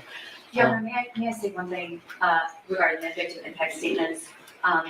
The victims are not in the courtroom required to provide their oral statement to us before they deliver it. Correct. And some chose to do that. Correct. Some chose not to, based on our prior experience with the shooter sentencing. Sometimes they chose to submit it, and it was different when they delivered it. So I just want to make it clear that we, under the Crime Victim Rights Act, nor do I think it's appropriate, have any control or edit or of what they're going to say, because it's their impact statement. So. Yeah, I understand, and I have gotten some written statements from individuals who I believe intend to make an oral statement as well. So, yeah, that's up to the individual. All right. Your Honor, with respect to the statements, initially, the defense for Mrs. Crumbley was concerned about the number of statements. We believe that the court can sort through what to take into consideration for this sentencing, and plus the court has lots of experience doing so. And so we do, if at some point there was an objection in terms of discussion, we don't have an objection at this time. Yeah, you know what, you guys were on this email yesterday that discussed all of the individuals who would be giving oral statements. Correct, Your Honor. Yes. And I know we all went back, I think we've all discovered a little glitch in the Crime Victims' Rights Act that it's not specifically clear who's considered a victim under the Crime Victims' Rights Act. There's some difference of opinion maybe, but I'm again relying on Albers that discusses OB3 and gives a broad definition of who a victim is. In any event, I am inclined to hear oral statements from all the individuals that were listed in the email that went to all of you last night. All right? I have no objection to the individuals on that list, Your Honor. All right. Yeah, same here. And I certainly would appreciate you making any objections to their statements at the end of their statement, right? Your Honor, I don't know if we need to approach on that, because there was some discussion by email about the objections. Okay, well, Or maybe we can handle it during the break, Judge. all right. When you say making an objection while the individual, I'm going to insist that everyone keep their statements directed at sentencing, for sure. Right? Your Honor, I don't anticipate, and I don't believe Ms. Smith would anticipate making objections to a victim impact statement. Obviously, things could have happened, Your Honor. Excuse me. And obviously, we have duties to our clients as well. We wouldn't be doing it in a disrespectful way to anyone, Your Honor. But we would just ask, again, you've already reminded the court, I'm certain that the prosecutor's office has reminded anyone making a statement of what the guidelines are in relation to those statements. So I don't anticipate having to make an objection, Your Honor, but obviously, if one arises, an objection would have to be made. All right. Yeah, that makes sense. Do your clients need to go downstairs? Yes. Yes, Your Honor. Just two things briefly. There are no guidelines in the victim impact statement. It's how the victim's impacted. It's personal and unique, Judge. Sure. You know, obviously the court knows that. I just wanted to make sure we were clear on that.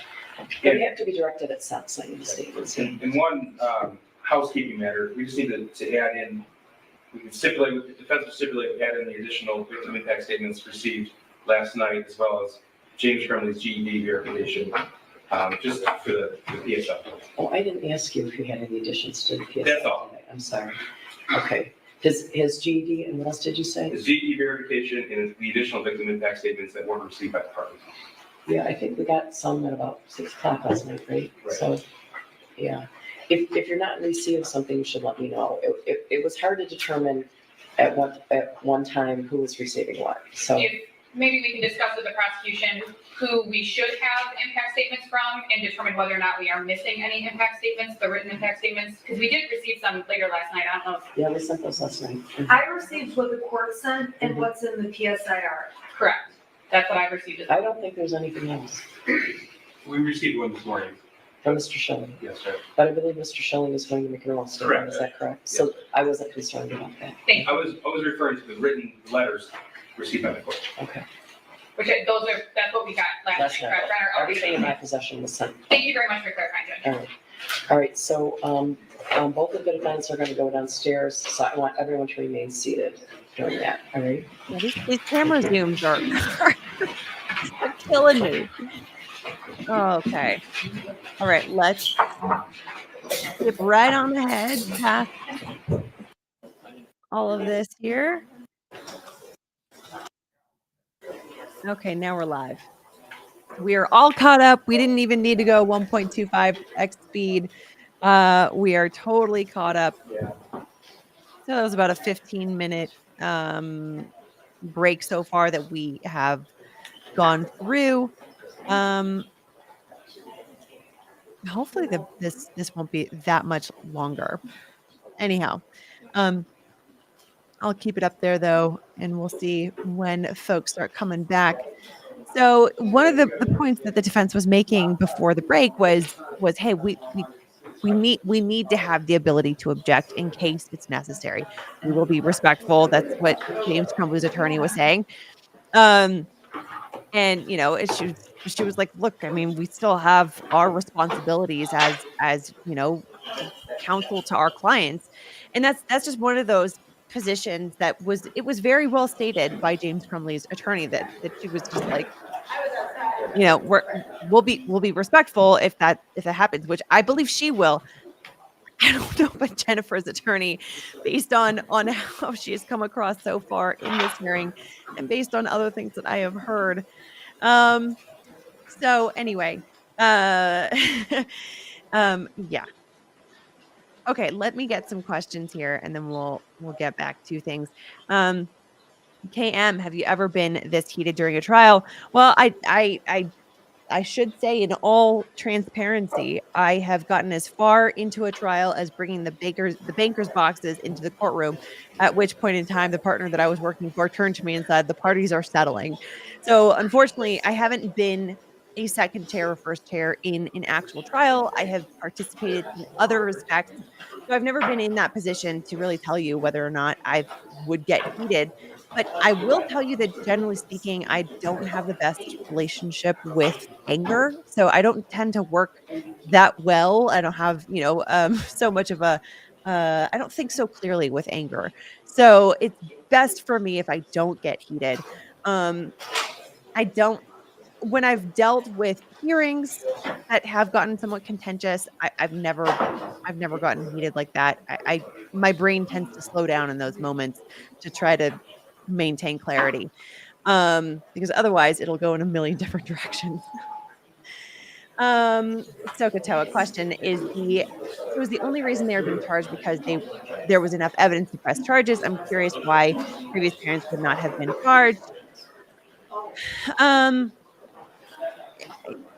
That's why they were convicted. A jury believed that two juries, I should say, were convinced that there was enough evidence here to convict them both of 4 counts of involuntary manslaughter each.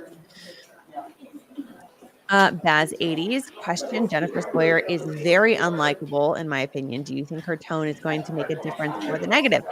I would say that is something that is generally speaking going to be more of a factor when we're talking about a jury. When it comes to a judge, of course, a judge is human. Of course, hang on a second. Let me actually mute their audio here for you guys. I can still hear it, but that way I'll know if the judge starts saying something off camera. But when it comes to a judge making decisions, we generally consider these sort of things to be less of a factor than if it's a jury, because judges are used to dealing with lawyers, judges are used to dealing with all kinds of crazy arguments and crazy, sort of tones coming from different attorneys and whatnot. But all of that said, judges still are human, right? And so a judge can, of course, you know, develop a particular impression of the of certain attorneys and have their own sort of unconscious bias. Obviously, we hope that that's never the case. That's one of the reasons why we have these sort of systems in place for, like, the point system for sentencing. So why they go through all of these different factors and why there's argument back and forth as to this one should be given 0 points, this one should be given 15 points. That's what that's one of the reasons for that kind of a system, is to prevent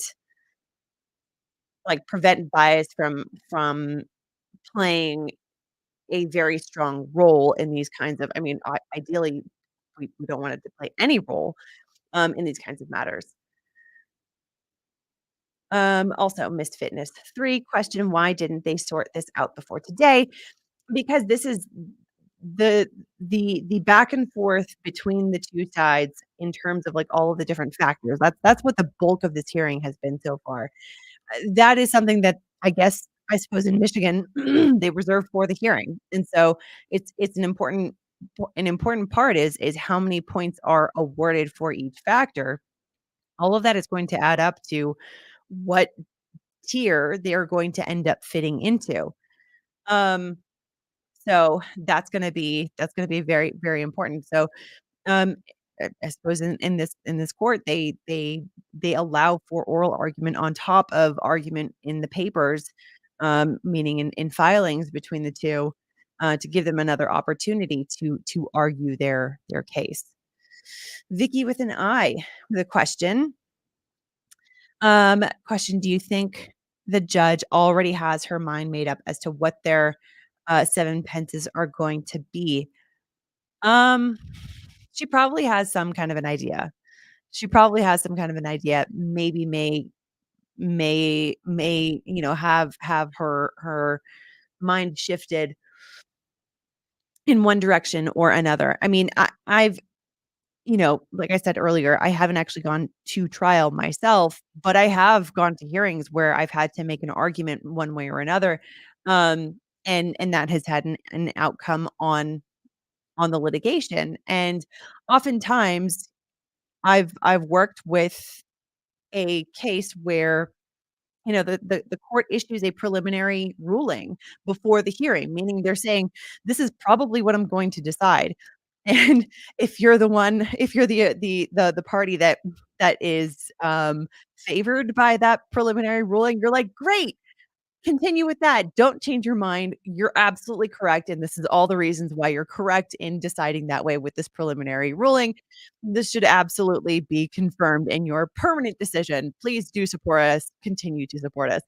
But then if you're on the other side, you are looking at that and calculating all of the arguments that you can make to try to change the judge's mind. And so, does that work? Sometimes it does. Sometimes, there is something that the judge hasn't quite fully considered, and it's possible to change a judge's mind when they have made a preliminary decision on a particular issue in advance. It doesn't always happen. I would say the likelihood of that happening is lower than it not happening, but it does happen. So, she may have, to kinda come back to your question, she may have had an idea of which way she was gonna go with various factors. Um,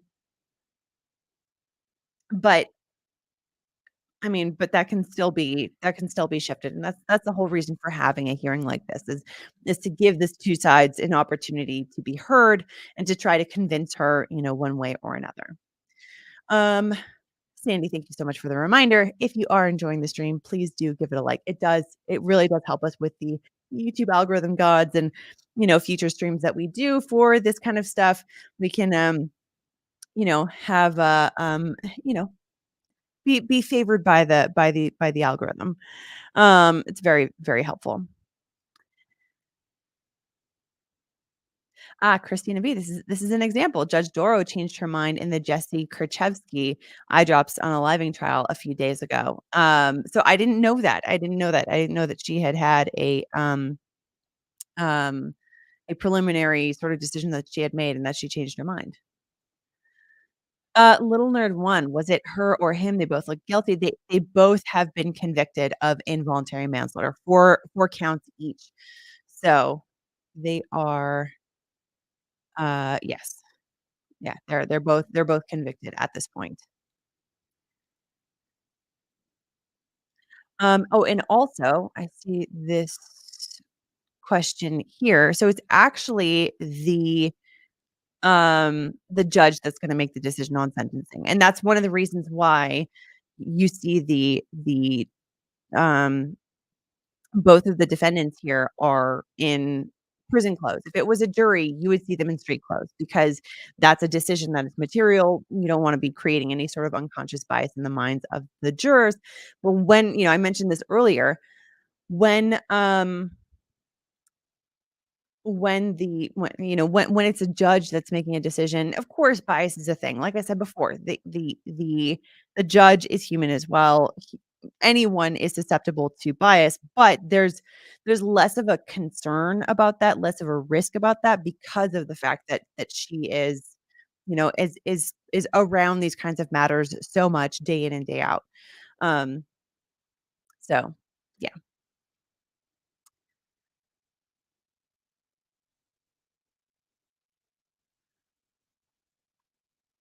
All right.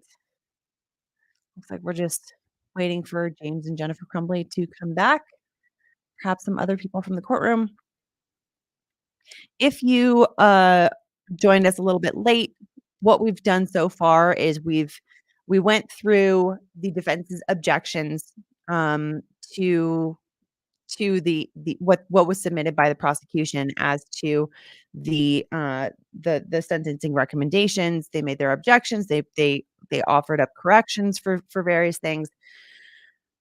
Um, and then they went through all of the different factors that were presented by the prosecution, that are going to be basically added up, for the sentencing. All right, we've got the defendants coming back in now.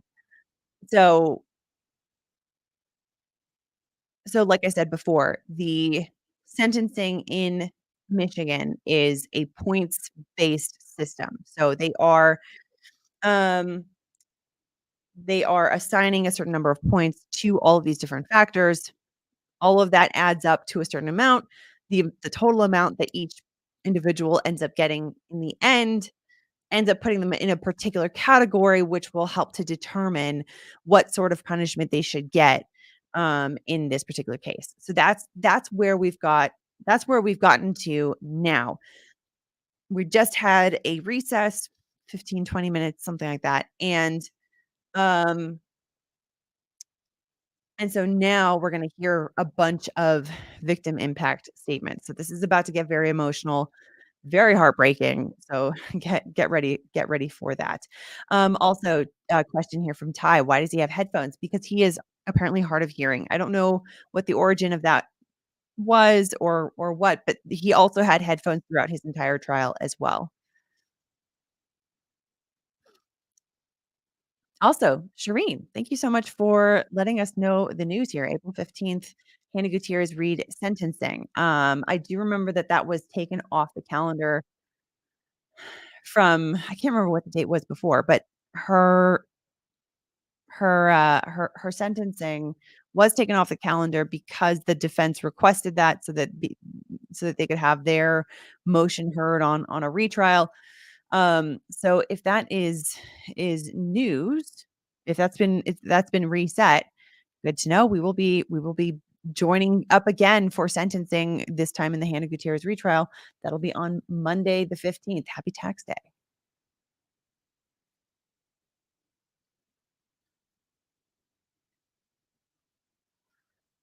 Okay.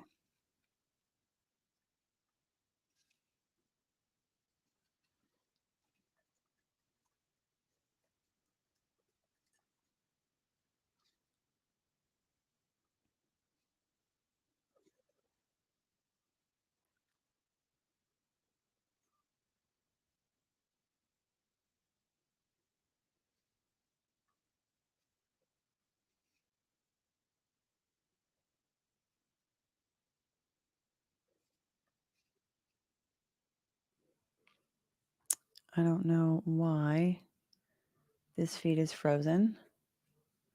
Now that both defendants are back. Give me a second. Let me see if I need to find a new feed. I'm still playing this one, but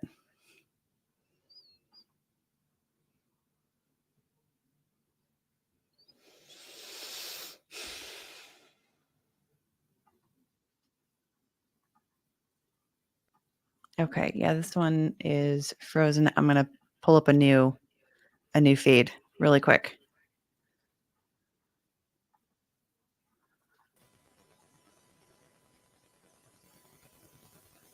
Okay.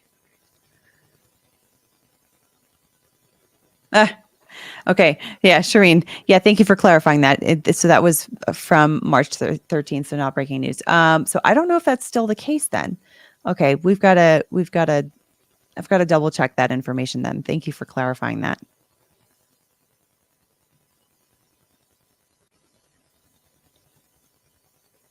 All right, so it appears we are waiting on the judge then.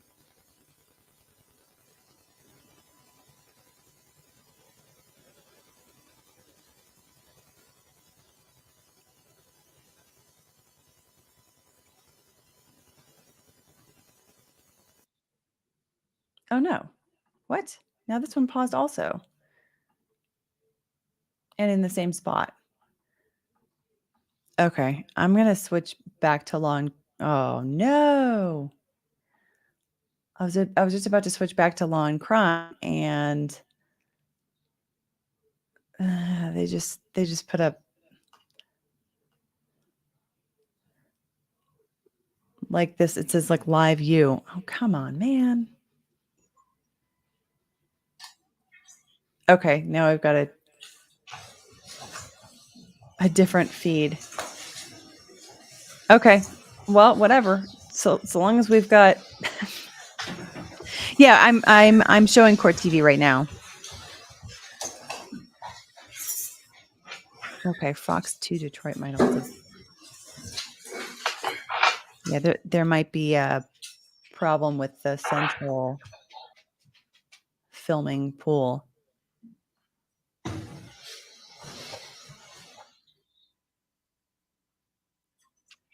Yeah. Fox 2 Detroit is showing like advertisements for their channel right now. Yeah, they've got a message up saying we'll be right back. So I think this is probably the best option right now is Court TV.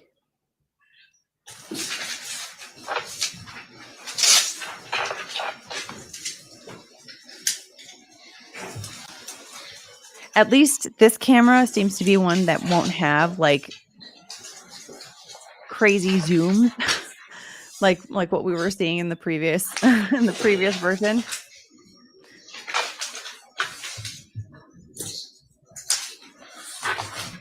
Well, you can really hear All right. every single radio. Good morning, you may be seated. Okay, hang on. I'm actually changing back to Court TV or Law and Crime. Sorry. Because Occurred for the deaths of the 4 students. I'm objecting to the scoring of 100 under Bonilla Machado because each death is supposed to be counted separately and individually and not aggregated for multiple deaths. And that was the only objection I wanted to make. Mr. Keys, I'm allowed to address that. I think you already did, but. I did, Judge, yes. I mean, if probation is anything to add to, I defer to Ms. Wheeler, but we've already made this argument. Ms. Wheeler, anything? Judge, only the sentencing guideline manual states that you cannot aggregate victims of separate crimes, but I think the defense argued earlier that this wasn't a separate crime. And the shooting occurred in the span of 8 minutes. It was not one shooting and then a half hour later, it was a very quick possession. Excuse me, I'm sorry. Again, I believe it's correctly scored, right? Thank you for allowing me to make the record, Your Honor. No problem. All right, and then with regard to victim impact statements. Sure. yes, that was just like one final objection that I guess the defense remembered that they didn't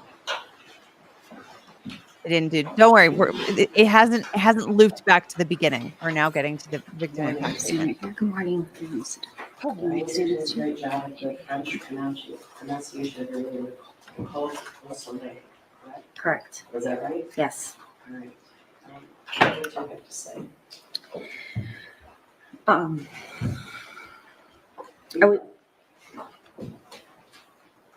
would like to start with the person that matters the most. Madison, she was a kind soul. She always had a smile on her face. She lit up the room when she walked in. Her laugh I could listen to all day. It was infectious. Her big sister skills were undeniable, and she took that role very seriously. Madison was smart, funny, loving, passionate, determined, and genuine. Her expectations were high, and at times we needed to let her fall. She needed to be reminded that not everything is perfect, even if she wanted it to be. Madison had an influence that most never achieved. Sometimes I would listen to a poem she wrote or watched her create art with no tracing, just pure talent. She would talk about college and what majors she would like to do and what would be most helpful to society. The passion that she had for everything and everyone was remarkable. I would catch myself watching her and thinking to myself, how lucky am I? I'm the one that gets to be her mom. What did I do to deserve a perfect person? She will be the best thing to ever happen to me at such a young age myself. I grew up because of her. We grew together. I learned from her. I mattered because of her. From the moment she was born, I promised myself that I would be there no matter what. Through the falls, heartbreak, letdowns, and struggles, I would be there. I would listen, learn, and love every moment. I wouldn't miss a thing. I would always protect her. On November 30th, 2021, exactly 17 years, 6 months, and 13 days made me break my first promise, and it will hurt for eternity. As her mom, I didn't protect her. First, I'd like to say thank you to the prosecution team. I say thank you to you all. Saying thank you really doesn't seem enough anymore. The countless hours you've worked, time away from your family, and always taking our feelings into consideration. Karen and Mark, the work you've put into getting all the facts, speaking to us like we matter, and never wavering from your goal. It speaks volumes of the people you are, and I'm proud to call you a part of Madison's voice. Advocates and Jen, I'm not sure where to start. You've all seen me hit points in this tragedy that some days I wasn't sure who it was. One minute I'm laughing, next I'm crying, and sometimes I'm just silent. Either way, one thing stayed consistent. You always listened. Jen, you're not just a friend, you are family. My mind keeps going back to something during the trials. Something that is almost on repeat like a broken record. It's something as a mother I can't understand, and honestly, I don't think any mother would understand. It was when Jennifer said it wouldn't do anything different. I'm putting a little emphasis on different, as I know life throws us things that are out of our control. But life takes turns and eventually puts them back in our control. Like giving you a hint when something needs to change.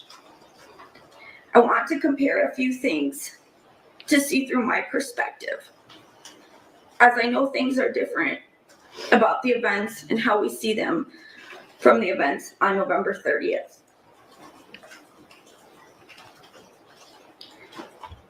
While your son was hearing voices and asking for help, I was helping Madison pick out her senior classes. While you were purchasing a gun for your son and leaving it unlocked, I was helping her finish her college essays. While you dropped him off at school, upset that he was failing class, I texted Madison, drive safe, it's slick outside, have a good day. When you got a call to me at the school about your son and how it interfered with your day, I was rearranging my schedule so I could take Madison to get her oil changed for the first time.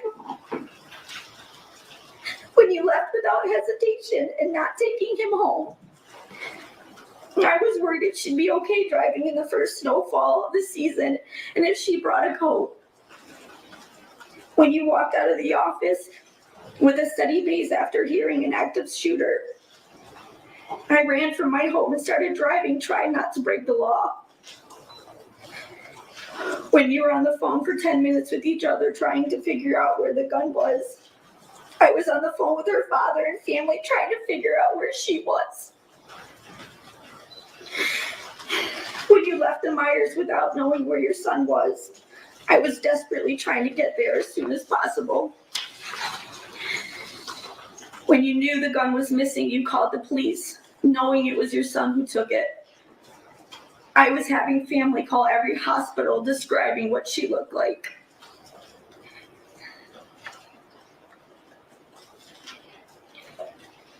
When you texted, Ethan, don't do it.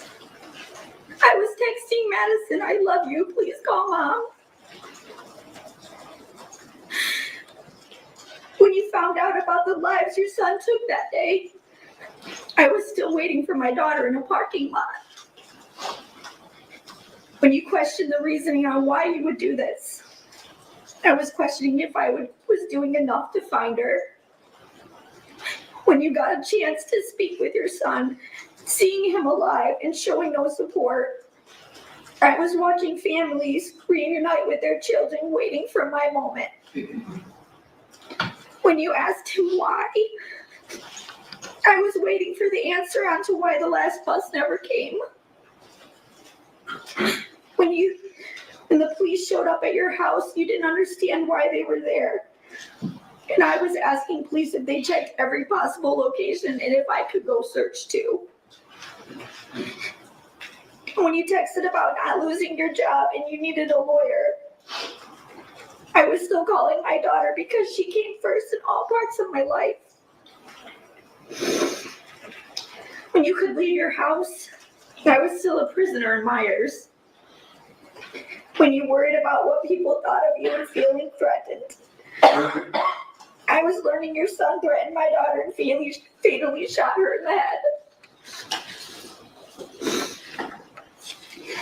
When you drove to get your burner phones for communication, I was laying on the floor in Myers for hours crying because I forgot how to speak.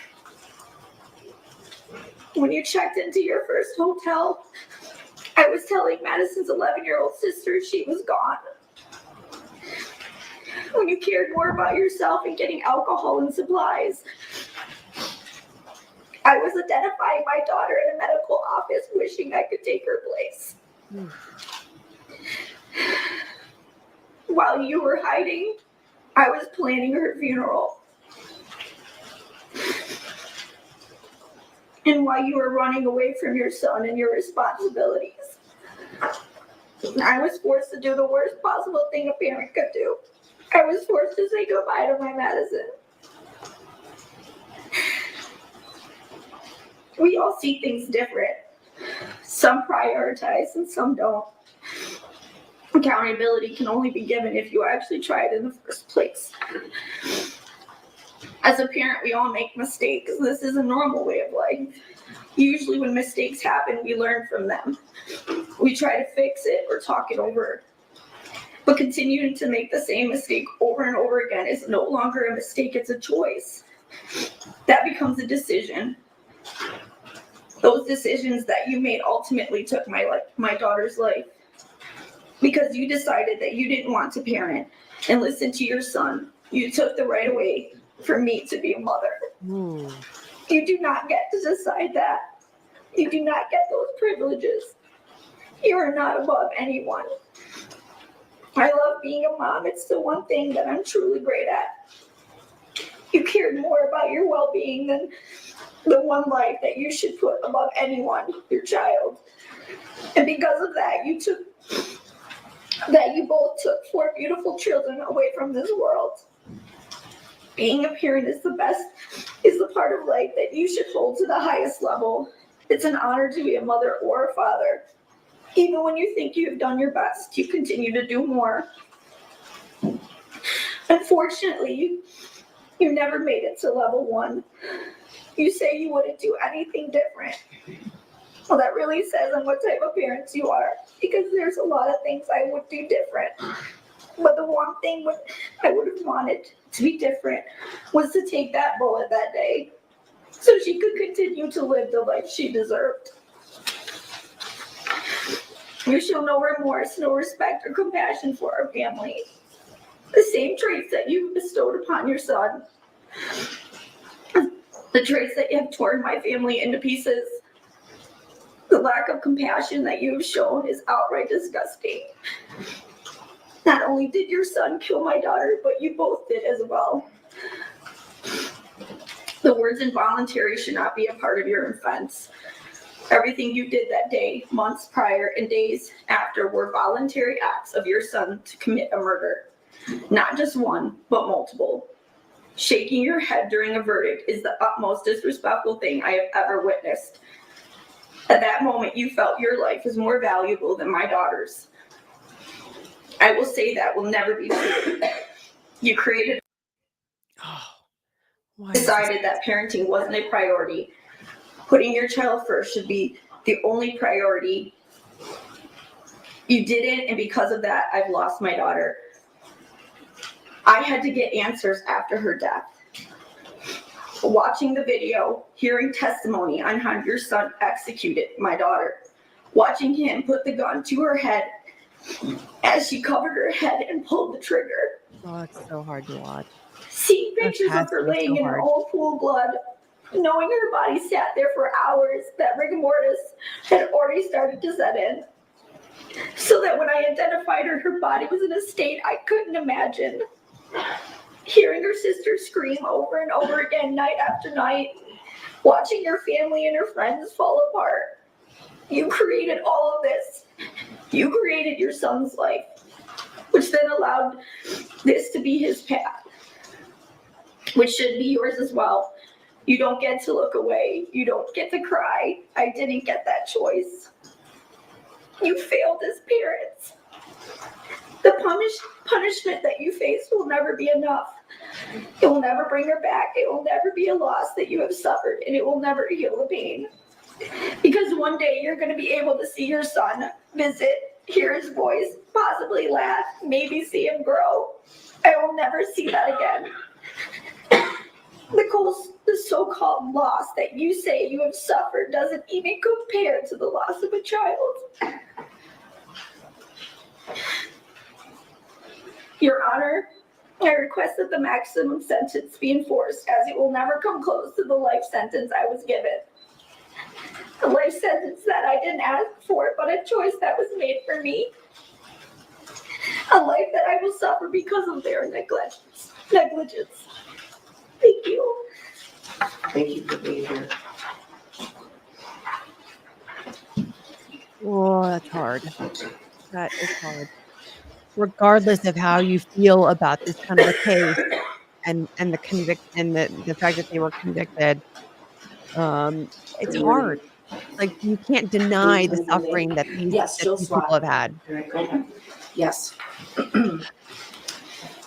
Thank you, Honorable Judge Cheryl Matthews, for your time on this case.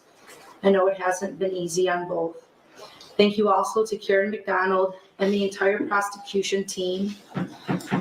We appreciate your efforts. Your Honor, my trauma and devastation is hard to put to words, but I have done so in my letter to you. I would also like to mention Justin's brothers, Nathan and Clay. They are now forced to live a life without their beloved middle brother, Justin. My son Justin was the least deserving of his fate. He was the best son that any mother could pray for. Justin was brave, spending his final moments protecting a fellow student. He was hardworking, a lettered athlete, a top honor student. He was kind and inclusive to all. He was full of love and joy. His future was so very bright and full of possibilities. His passing has touched so many family members, friends, students, and the community in general. The ripple effects of both James and Jennifer's failures to act have devastated us all. This tragedy was completely preventable.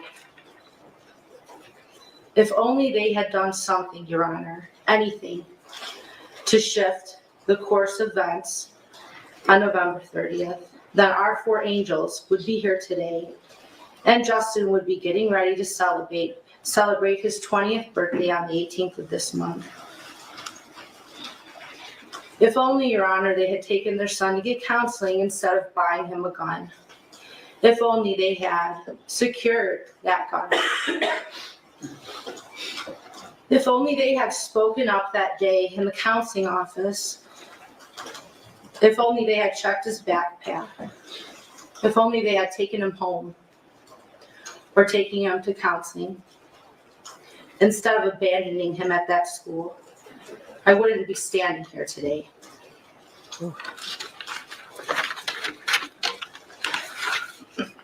Your Honor, I don't know what's in their hearts. I'm not a mind reader, but I only know the facts of this case.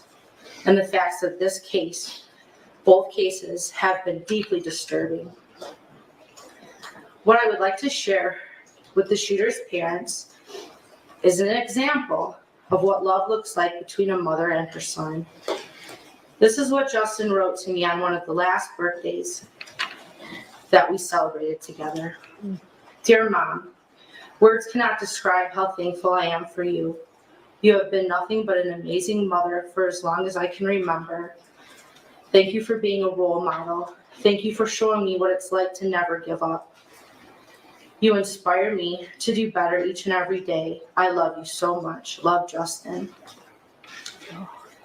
It is devastating and heartbreaking that it doesn't appear that either of you cherished or even wanted your son. Oh, true.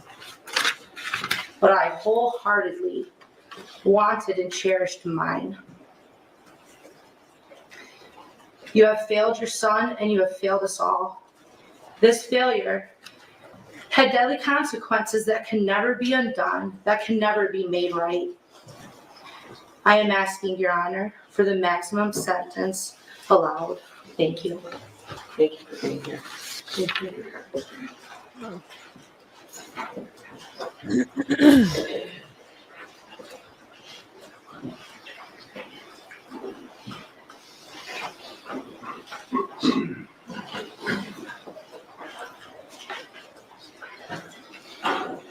Mr. Schindler.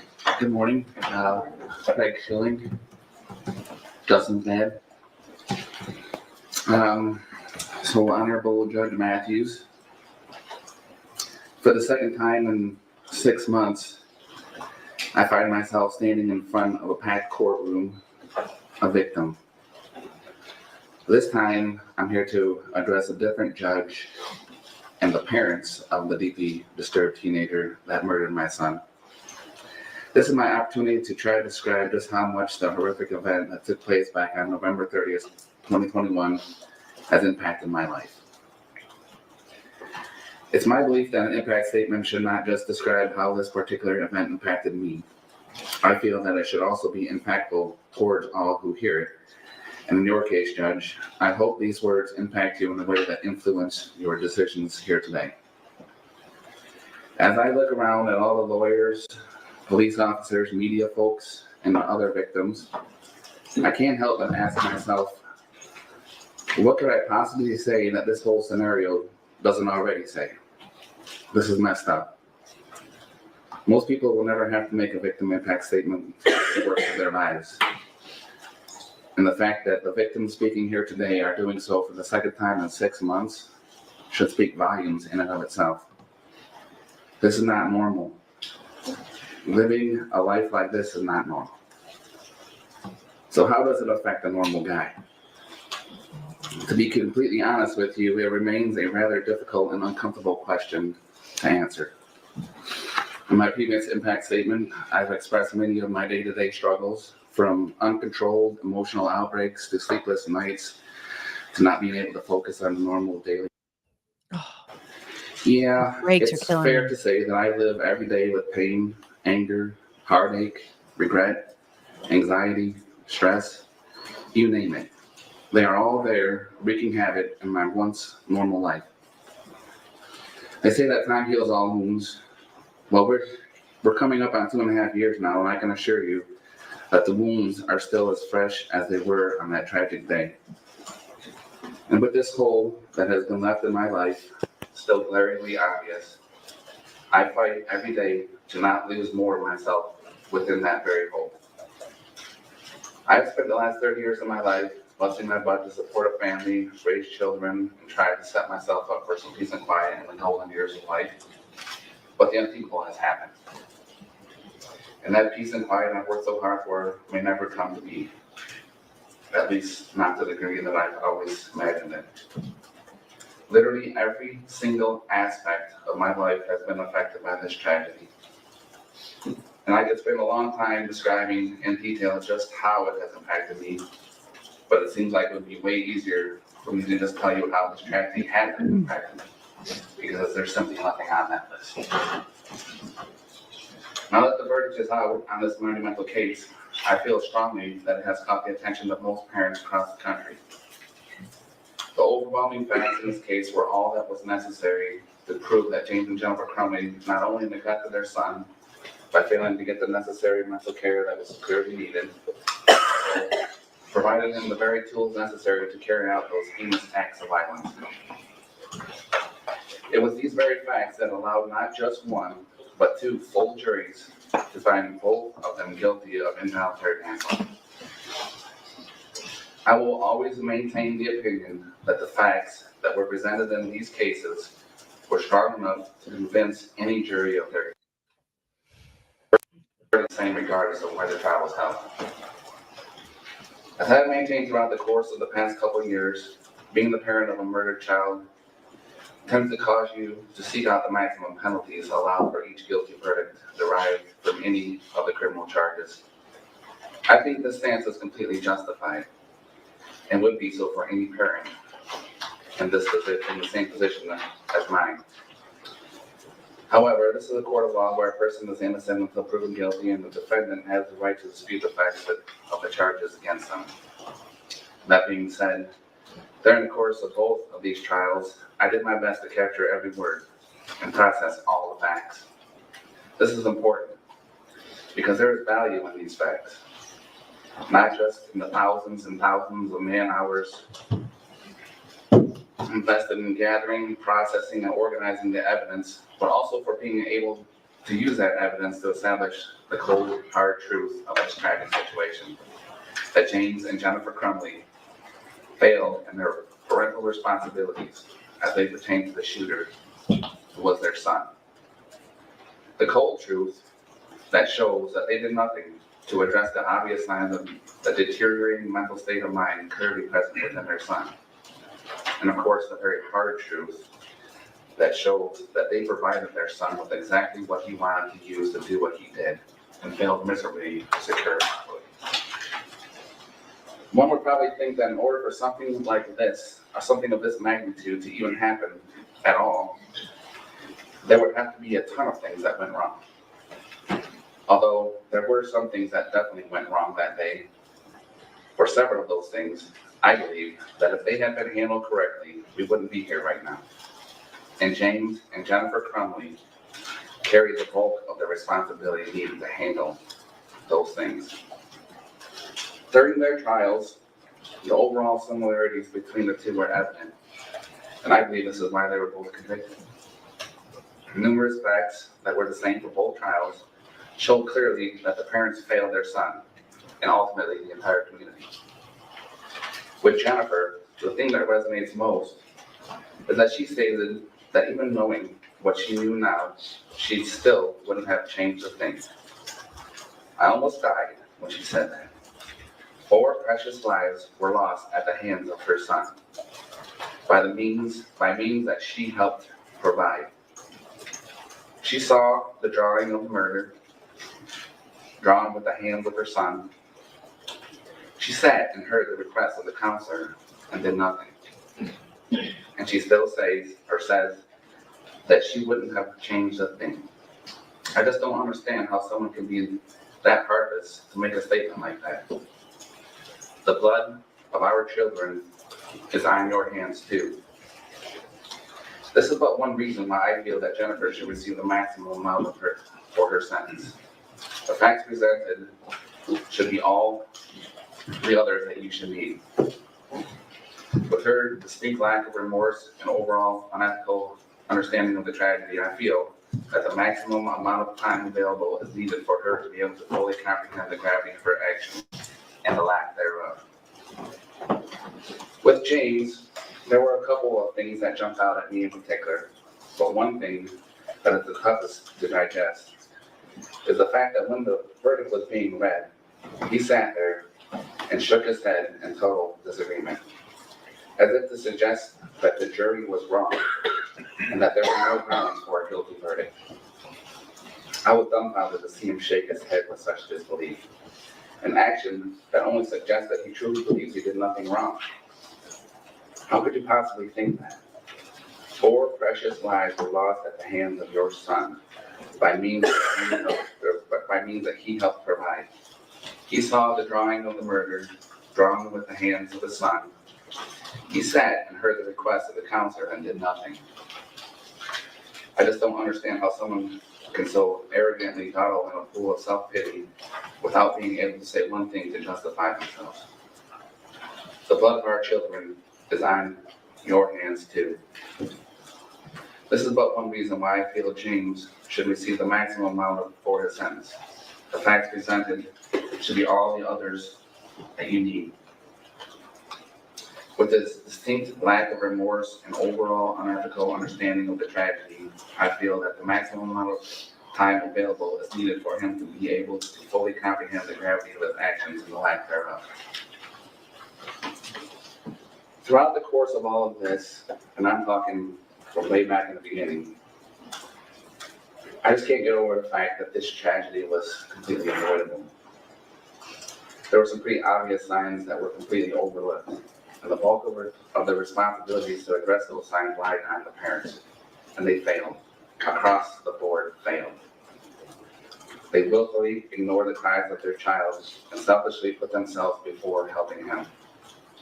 This type of blatant disregard is undeniably unacceptable.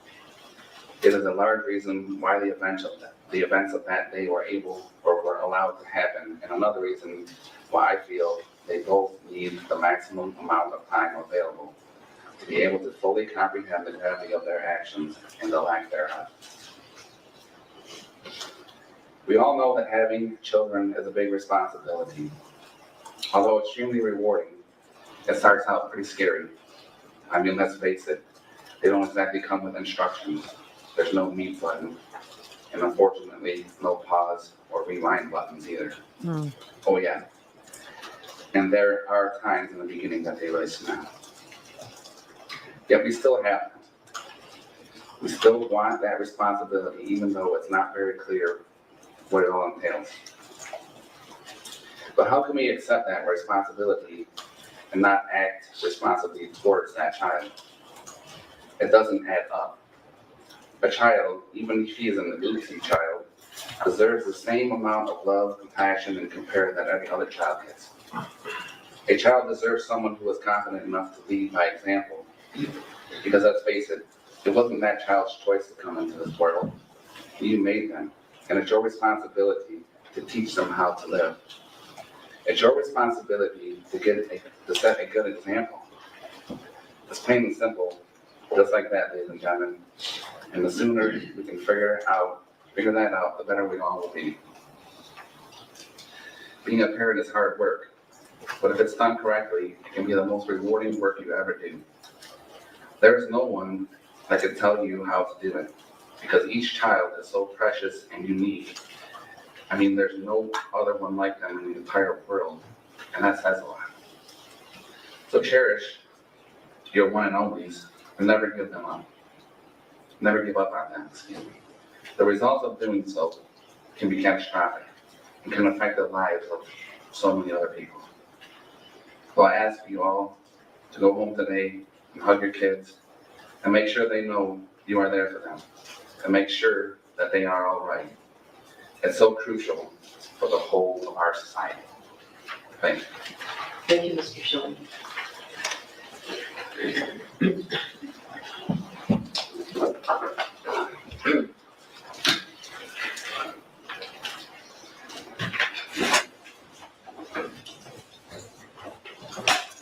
Raina, right? Yeah. Raina, say your name. I was a sister.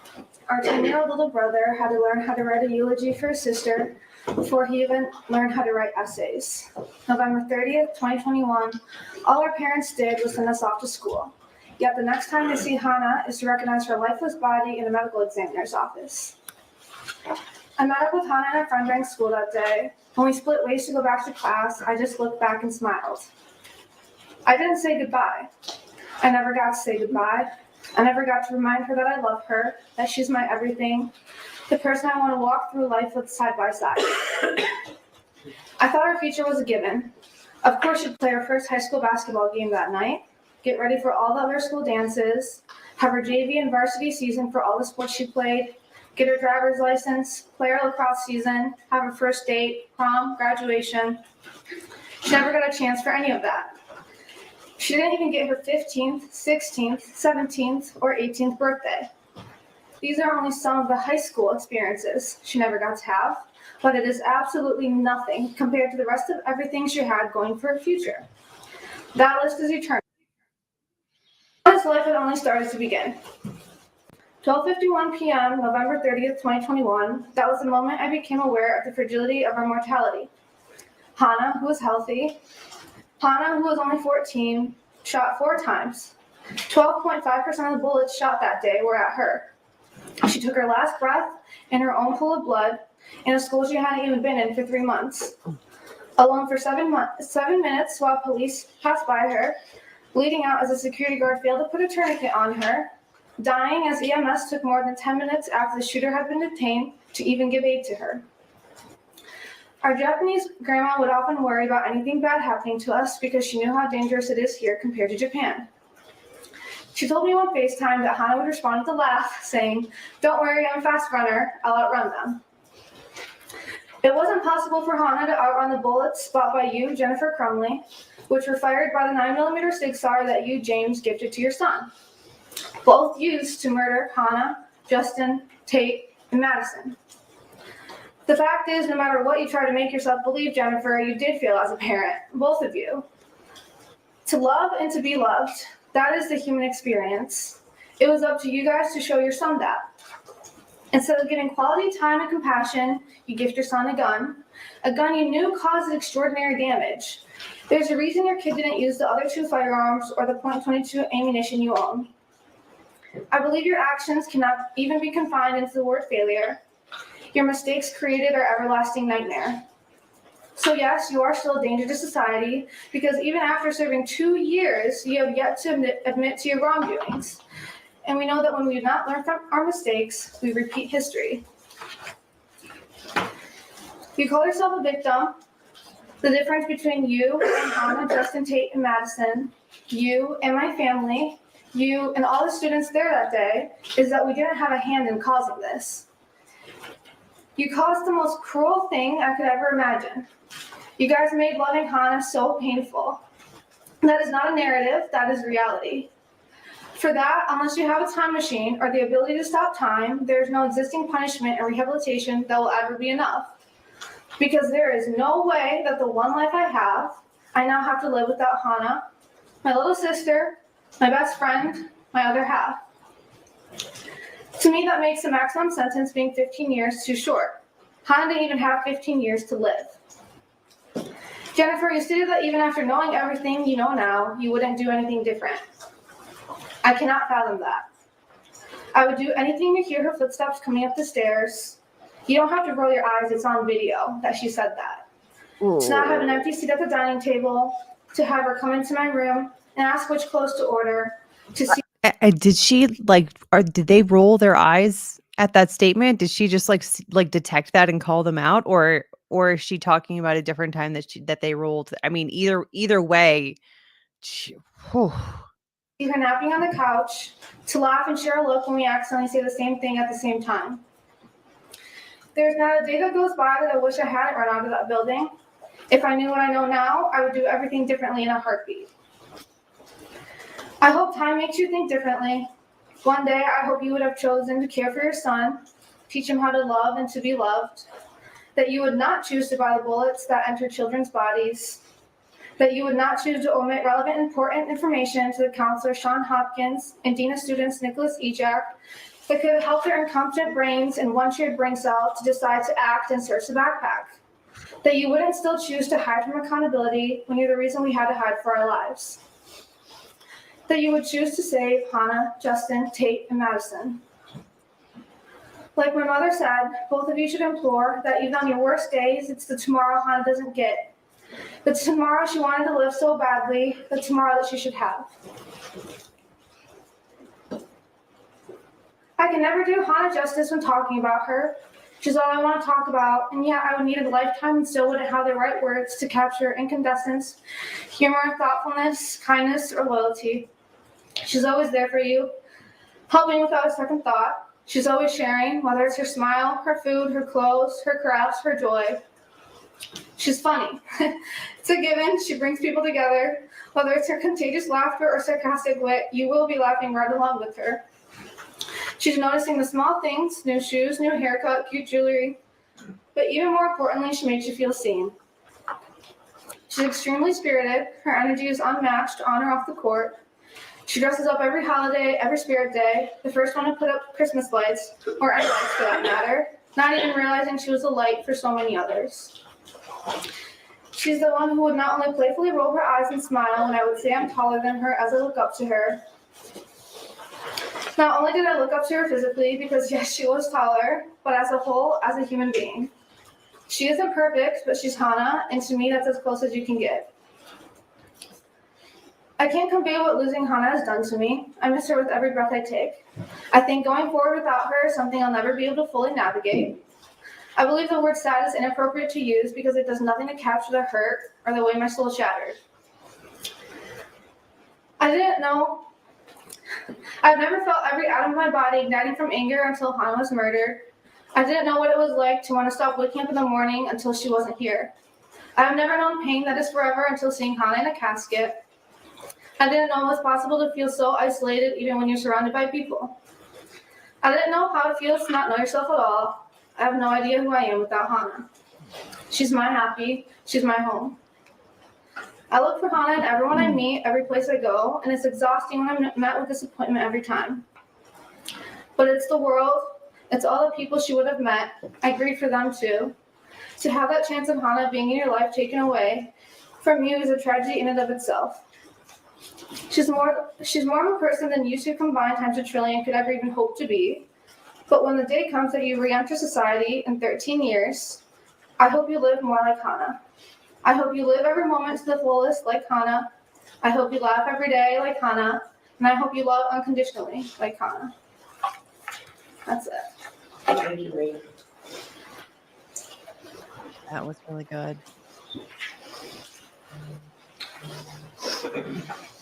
The actual spice coming from her was pretty searing. Mr. St. Julian. Thank you.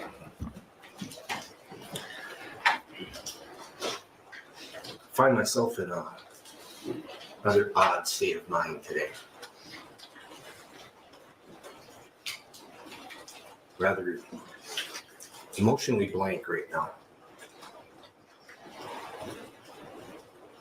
Part of that is having to do this again.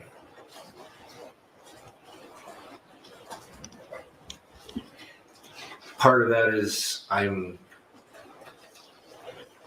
mostly a private person, and the idea of having to pour my heart out again is irritating. And I can't match the eloquent words that have come before me from the previous impact statements. So I'll limit my words today. The defendants, through their choices, through their indifference and gross negligence, enabled their son to murder my daughter, Hannah, and 3 other children. They chose to stay quiet. They chose to ignore the warning signs. And now, as we've heard through all of the objections, they continue to choose to blame everyone but themselves. Every single objection, I think, that the council said this morning, put the blame somewhere else, their son, not them. I stood before the court several months ago and spoke about the impact that Hannah's murder had on myself and my family. Nothing has changed since then. It's impossible for me to truly convey the complete impact of my daughter's loss. Hannah's murder has destroyed a large portion of my very soul. I've said these words before. It's still the truth. I remain a shell of the person that I used to be. I think of her and miss her constantly. Every day is a battle to attempt to move forward, struggle to get out of bed, to go through the motions of everyday life. Simple everyday sights and actions bring pain, as I think what it should have been like with Hannah there with us. I think of all the good times that we've shared together as a family, and more on all of the memories that will never be. I will never think back fondly on her high school and college graduations. I will never walk her down the aisle No. as she begins the journey of starting her own family. I am forever denied the chance to hold her or her future children in my arms.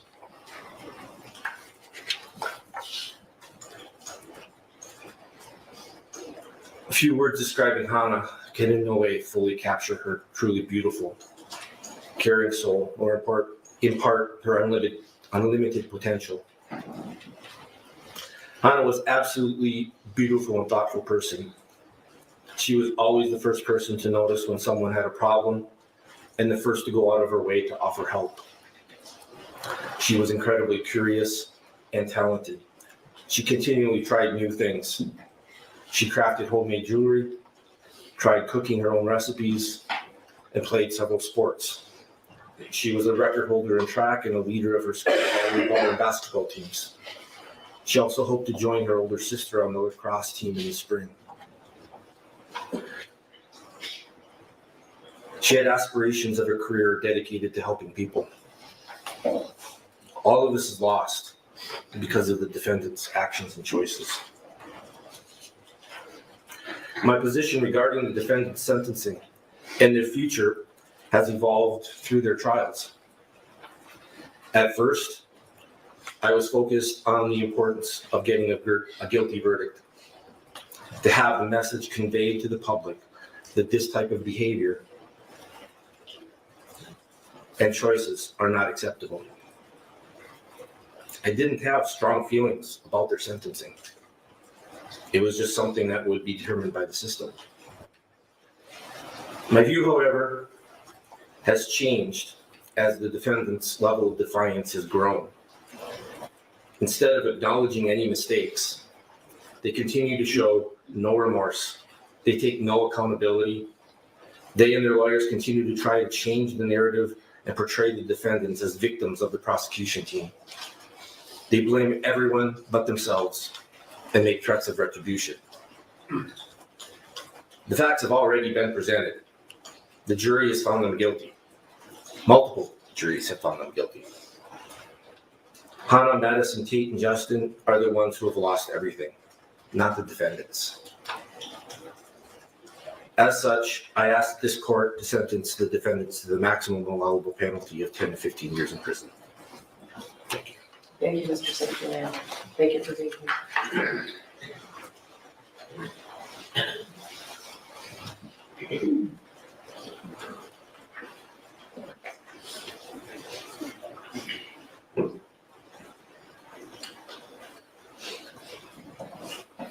Mr. Muir. Tate Muir's dad. First of all, Mark, Karen, the whole team, strong work. Everybody said you couldn't do it, and you did it.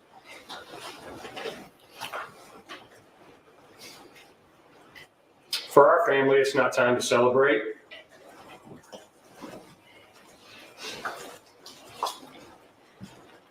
This tragedy has taken an incredible toll on our family.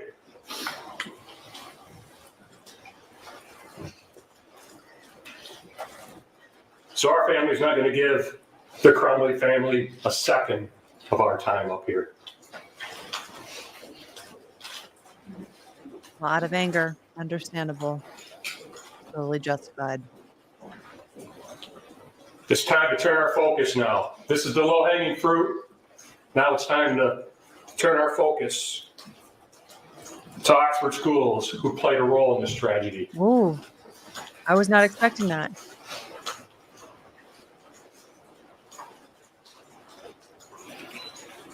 You know, I hear this morning when we're listening to all the objections and hear Sharon talking about protecting the criminals' civil rights.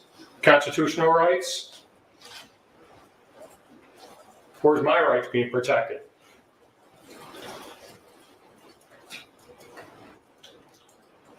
I fight for everybody in this room. My rights aren't being protected. Criminals' rights are more important than our rights, my rights.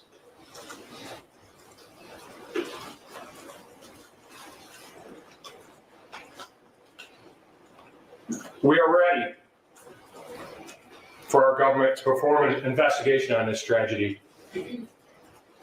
Many don't know that our government has not investigated this murder. A pre-shooting investigation, a day of the shooting investigation, and a deep dive investigation into the horrible response to this tragedy, the disrespect shown to us families, the simple things like trauma training for somebody like a Sheriff Bouchard, who we got to talk to on the day that we got to go identify Tate. And he referred to Tate as a girl because he was too busy that night working to cover it up, instead of learning about every kid, Tate, Hannah, Justin, and Madison.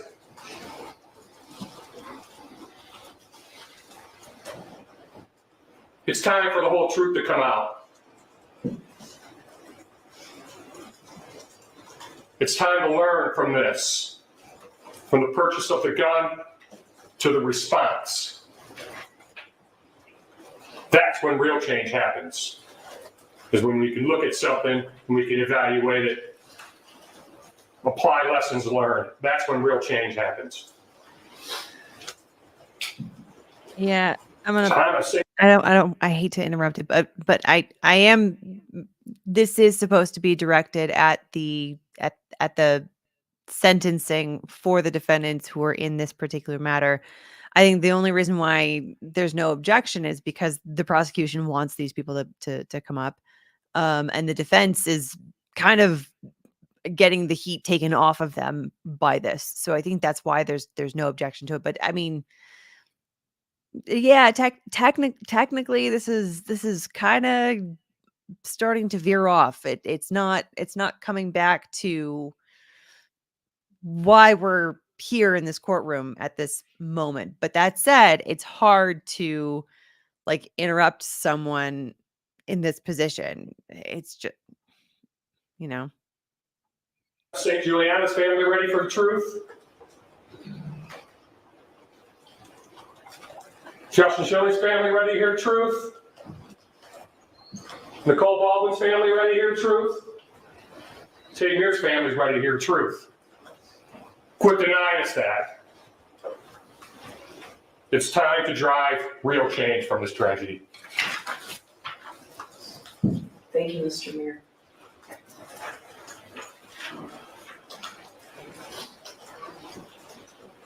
That concludes the independent statements. Oh, that was the last There's no one. one else. You're not presenting anybody else. Correct.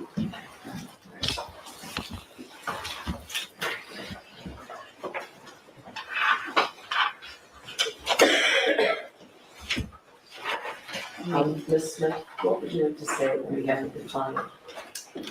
Your Honor, my client would also like to make a statement. Would you like me to? Okay. Of course, you may both allocate. Thank you. I didn't know which order you wanted to. Either way first. It's up to you. You reply. Would you like to go first or would you like me to go first? I can go first. Okay. Do I stay here? You can stay there.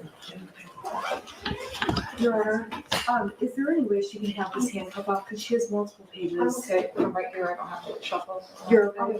Okay. I don't know if I'm allowed to. Okay, it's okay. She said she's okay. It's okay. Go ahead, Ms. Hunter. I sit here today to express my deepest sorrow for the families of Hannah, Tate, Madison, Justin, and to all those affected on November 30th, 2021. The gravity and weight this has taken on my heart and soul cannot be expressed into words. Just as I know there's nothing I can say that's going to ease the pain and suffering of the victims and their families. There's a quote I heard that rang true. Grief. For those of you who understand, no explanation is needed. And for those of us who do not, no description is possible. I've taken countless nights of lament over the anguish and shame I carry, knowing what my son did, the harm he caused innocent lives, the families, and to the entire Oxford community. I pray all the victims are the embodiment of God's mercy and peace, and that He heals your broken spirits. When I was on the stand, I was asked if I would have done anything different. I was horrified to learn my answer I would not have was completely misunderstood. That answer is true because my son did seem so normal. I didn't have a reason to do anything different. This was not something I foresaw. That was the intention of my answer and how I interpreted the question. With the hindsight and information I have now, my answer would be drastically different. If I even thought my son could be capable of crimes like these, things would have absolutely been different. Even worse, when I learned during the police investigation that he had been planning a school shooting before November 30th. He was not the son I woke up. He was not the son I knew when I woke up on November 30th. The Ethan I knew was a good, quiet kid. He loved his pets, family vacations. My husband and I used to say we had the perfect kid. I truly believed that, and that's who I saw and thought I knew. As the details started emerging during discovery, I was horrified to learn concerning behaviors my son was reported doing at school. Refusing to take a makeup test he told us he took. Sleeping in class. Drawing pictures of guns on his assignments. Writing, quote, "My family is a mistake." Watching a video in class of a mass shooting that fatal day, along with internal communications that took place between his teachers and counselor, Mr. Hopkins. That he is, quote, "on my radar," and, quote, "he seems to be having a rough time," was never disclosed to us, his parents. The school claimed this was not abnormal behavior because of the pandemic and Oxford being a, quote, "gun community." To say I was furious to learn this information is an understatement. This is not normal behavior to us and very different than what Ethan led us to believe was happening at school. Not only were you left in the dark about previous concerning behavior, but in the counselor's office that morning, none of those previous issues were brought to our attention. I can't stop thinking, had they been, the conversation that morning would have been much different. That we would have taken a deep dive into what's really been going on with my son. I wonder if Hopkins and EJAC have those same regrets too. Instead, we are led to believe, not only from Hopkins and EJAC, but from Ethan as well, that this was an isolated event. We felt confident in trusting the professional's advice to let him stay in school that day. Quote, he does not pose a threat to himself or others. It was suggested that him being around peers would probably be good. We agreed. Still trying to justify herself. We were never asked to take him home. Not doing herself any favors right now. If that was discussed as the best course of action, we would have obliged. The prosecution keeps saying we didn't give them the big picture that morning in the counselor's office. But what they failed to acknowledge is the bigger picture the school did not give us. I'm not the same person I was prior to November 30th, 2021. This tragedy has changed who I am and has taught me some very valuable lessons. It said in suffering, we gain wisdom. I've also gained God. In the quiet hours of myself, I prayed to him about the deep impact this tragedy has had on the families and the endless pain no one should ever have to feel. For it is God who holds a true understanding of our pain. I've also learned to depend on him for peace and strength. Alone, I'm not strong enough. I've learned that we cannot tell or predict what will happen to us in this life. One day you wake up and everything can change. We can, however, decide what happens in us, how we take it, what we do with it. And that's what really matters in the end. That's the test of living, is how we take the unimaginable, the tragedies, the raw hardships, and make them a thing of worth and beauty. I've also learned to never think this could not happen to you, and stereotype that bad kids come from bad parents. The prosecution has tried to mold us into the type of parents society wants to believe are so horrible, only a school or mass shooter could be bred from. This is a very fatal assumption to have. We were good parents. We were the average family. We weren't perfect, but we loved our son and each other tremendously. Everything we strived for was to make sure our son had the best life we could give him, to grow up with traditions and experiences we had, to be the best person he could be. I know we did our best. The love I have for our son, mixed with regret for not seeing what was ahead, weighs heavily on me. My point is, this could be any parent up here in my shoes. Ethan could be your child, could be your grandchild, your niece, your nephew, your brother, your sister. Your child can make a fatal decision, not just with the gun, but a knife, a vehicle, intentionally or unintentionally. If there's anything the general public can take away from this, is that this could happen to you too.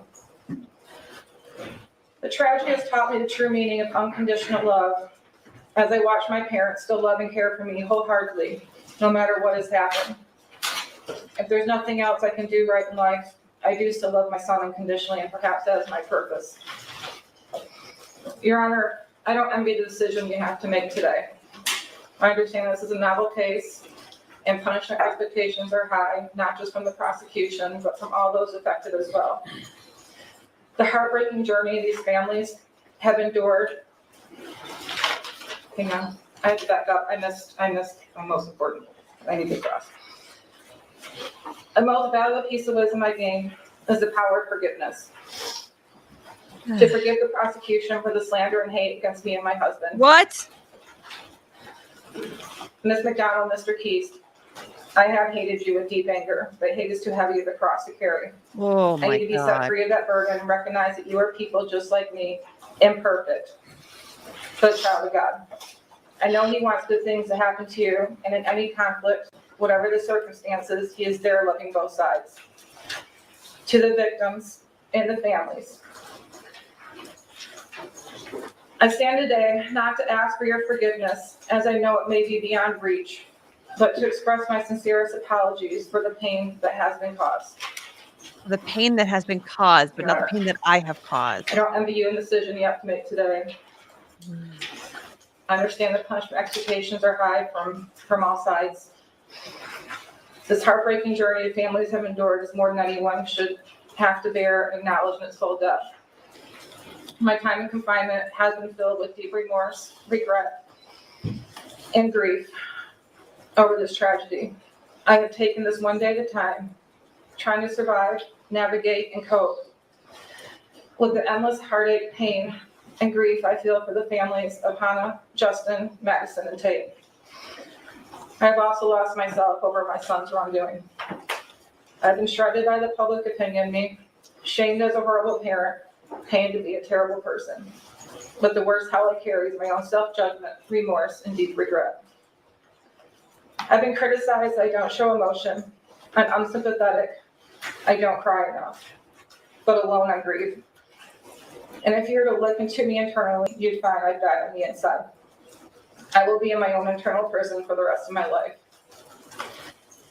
Your Honor, I ask you to take consideration that I have been locked in a cell 23 hours a day, essentially in solitary confinement, for over 28 months, and that the court finds a fair and just sentence for me. Thank you. Yes, Your Honor, thank you. Your Honor, as I pointed out in my sentencing memo, this was a no-win case. When we walked in the door, there are no winners here. Every single person goes home here. Agreed. And there's also no limit on the amount of sadness, grief, and horrific emotions that are felt across the board in this case. And when Mrs. Crumbley does express remorse, when she expresses sadness, there's a tendency, and there has been a tendency for people to say she's shifting from sadness to the victims and putting it on herself. She's not doing that. There's an abundance of sadness. There's enough sadness to go around for all of the victims, for Mrs. Crumbley, for everyone involved in this case. It's not surprising that the victims have come in and obviously want the maximum sentence. There has been a narrative throughout this case that they believe is true. And this court knows that really there trying to is clean this other up. information that was not a part of this case. And I believe this court knows the defense was hugely hamstrung, and I think the court was pained at times over what to do. I'm talking about not being able to call the medical professionals, not being able to call the shooter to the stand, not being able to cross-examine on various pieces of evidence. I'm not convinced the shooter would have helped you. Okay, well, all of those are obviously issues, but there were things that hamstrung the defense. And I do believe the forensic records would have helped. And I understand the court has already ruled on that. I understand that. I think the tendency, though, after hearing the narrative that has been made public, has been to make Jennifer Crumbley sound like a monster, to vilify her, to make her sound like a horrible mother, an evil person. And the truth is, it's an effort to put her in a category of other, to say this is not something that could happen to any of us. And it is. It is something that could happen to any of us. And people fail to realize what the sentencing memo shows the court through numerous letters of support, that Mrs. Crumbley does have a kind heart. She does have compassion. She has spent night after night crying, not for only herself and her son, but also for the victims and for what her son did and what she will live with, She's like he did, trying to like and what she meant shoehorn in, like these are all the things that she meant to say. At the end of the day, we asked the court to look at Mrs. Crumbley's role in the offenses. We asked the court to consider that while she did not oppose having a gun in the home, she was not the person who was responsible for storing the gun and believed it was being stored properly and that it was locked. Mrs. Crumbley obviously testified, and all of the evidence at trial showed she believed there was a string lock, a cable lock placed on the gun, on the weapon. Yeah, I don't mean to interrupt you, but that has really troubled me. Because you spent a lot of time talking about the fact that she didn't know anything about the gun. She didn't lock it, she wasn't responsible for it. But at one time, she was texting her husband to see whether or not he got the gun and how much it was. She posted pictures of it as her son's Christmas present. Mm-hmm. She shot the gun. And I don't know if you're aware of this. I don't know if either side was aware of this, but the first jury determined that there was solely defendant James Crumbley. And Mrs. Crumbley testified that when she returned from the range with the shooter on November 27th, it was the defendant James Crumbley who was responsible for the 6-hour retrieve from the car and was supposed to keep it safe. The first jury recognized that the GPS admitted in the case shows that even prior to the defendant James Crumbley returning to the house, the shooter was videotaping the unlocked SIG Sauer in the kitchen of the home. So that's not true. That's not true. She also testified that the key to the cable lock was kept in the beer stein in the kitchen, but it's clear that the cable lock was clearly never opened. Your Honor, first of all, the jury's finding about the timing of the GPS and when the gun video was made is not correct. The evidence at trial did not support that. We know the jury found correct. Mrs. Crumbley left the gun in the car. You can't so that James argue with the jury now. Put the gun in the house and store it correctly. Mrs. Crumbley, there were multiple cable locks in that house because there were There was more than one cable lock. There was not just the cable lock that was on the Sig Sauer. There was more than one. I didn't recall him. There were not more than one found, but whatever Ethan Crumbley did with the cable lock from the Sig Sauer, we don't know. Wow. Facts not in evidence. Your Honor, factually, during Mrs. Crumbley's trial, it was not proven that the gun was not locked. What? I don't know what happened at James Crumbley's trial. You know about his statements. The gun was never locked. Whose statements? Mr. Crumbley's statements. Mr. Crumbley and Mrs. Crumbley talked about how the gun had been locked. In all of the evidence I saw. Well, Your Honor, obviously we have factual disputes. Go on. I don't think the evidence has shown that she had no involvement with the gun. I'm not saying no involvement. I said she supported the gun, she didn't object to the gun, but when it came down to it, probation writes in their narrative that she taught her son how to use the gun, and it's very obvious watching the evidence in the trial that she was not the one teaching him how to use the gun. There's no evidence that she taught him how to use the gun.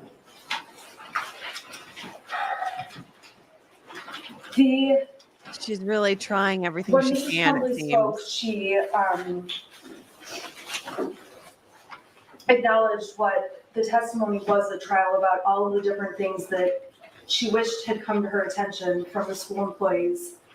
And the prosecutor's office has said that the proposal the defense has made regarding Mrs. Crumbley is a slap in the face. And what's truly a slap in the face, not only to the victims in this case, but also to the Crumbleys, is how much the Oxford schools did fail the Crumbleys and all the victims. Because if Mrs. Crumbley had been presented any of those 5 things, things would be different and we would probably not be here today. I am asking this court, I know the court of public opinion is running high right now, emotions are running very high. There are many, many complicated issues with this case. It is a dynamic and different case than most cases. Mrs. Crumbley does have a good heart. This is a woman who had no felony history. She's a working mom who was very busy, did have a hobby. I don't think there's anything wrong with these things. I'm just saying, largely the evidence at trial were some of those things. And Mrs. Crumbley did have an enormous amount of love for her son, and what she has been painted out to be. No, man, love is a In verb. the media and throughout this case, and even throughout the victim impact statements today, is just not congruent with the people who know Mrs. Crumbley and know her heart. It's also not congruent with the text messages she sent right after the shooting about how she wished she would have died instead of one of the kids. I don't think the verdict was about how feeling she is or how sad she is. I think the verdict was about behaviors that led up to that day. Well, there has been an enormous amount of criticism about whether or not she's sad enough, and there was cross-examination extensively about whether she cried or not enough on the stand, or when during the videos that were played of police interviews and things like that. And then, on the same hand, when I don't Mrs. doubt that they were both in shock. I don't doubt that.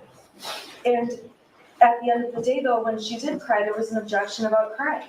And so Mrs. Crumbley from the very beginning has been damned no matter what way she went. This was the most horrific thing that could have happened to the community, to the victims, to these families. Absolutely horrific.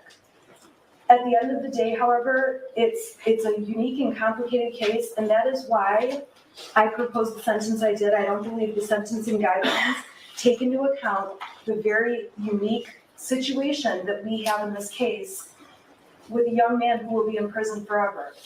I'm asking the court to keep that in mind, and please keep in mind the other arguments throughout the memo. I think you know that I read everything you send me. I do, and I appreciate that. Thank you. Do you want to respond now, or do you want to go your face first? I prefer just to be able to respond once, Your Honor. Are you okay with that? That's fine, Your Honor. Would you like to address the court, or would you like your client to address the court first? Would you like to address the court, James? I would. Yes, Your Honor. Mr. Crumbley will address the court. For the okay. record, he does have something typed out that I typed out for him, so it was bigger. It's easier for him to read, Your Honor. Before he gets to that statement, let me just get some questions just to sort of clear some questions here. Also, Sandy, thanks so much for this. According to court records, Gutierrez sentencing is April 15th at 10 a.m. So that is on the calendar. Thank you. Katie Henderson, question, do you think they will have the same sentence? I'm not sure. I don't know. The judge might look at them differently. Nishay Jones, what is maximum sentence here? 15 years. Vicky with an I, question, can they get credit for time served? They can get credit for the time that they have so far spent behind bars. Insert funny name, question, why are they being sentenced at the same time but were tried separately? Because for efficiency's sake, I think, and also so that the victims, the families, they only need to come up once for victim impact statements. I would imagine that it is incredibly difficult to come up and do that, and they don't want to make them do it more than they need to. Some of them obviously had to do it for Ethan Crumbley's sentencing as well. So it's a lot to ask from people. Tafka Day, has there been any explanation by the mother of or lawyers why the F she would say she wouldn't do anything differently because it's an insane thing to say? It was a the response was so that she wouldn't be admitting any sort of culpability. It was a terrible decision, in my opinion, for her to even go up there in the first place. Insert funny name. Can Jennifer and Jacob speak at their sentencing? They can, right? Yes, as you have seen so far. So sorry for not answering this earlier. Cheryl C, question is, sorry, not an earthquake. That was a cat jumping. Is JC's attorney speaking to us here? It seems like the statement to the judge about the judge's decisions during the trial seems aimed at us, not the judge. I think there is a bit that she was aiming at the media and aiming at public discourse about the trial as well. Z&D fifth, should this be at sidebar? No, this is argument. There's no there's no jury here, so there's no one to improperly sort of influence with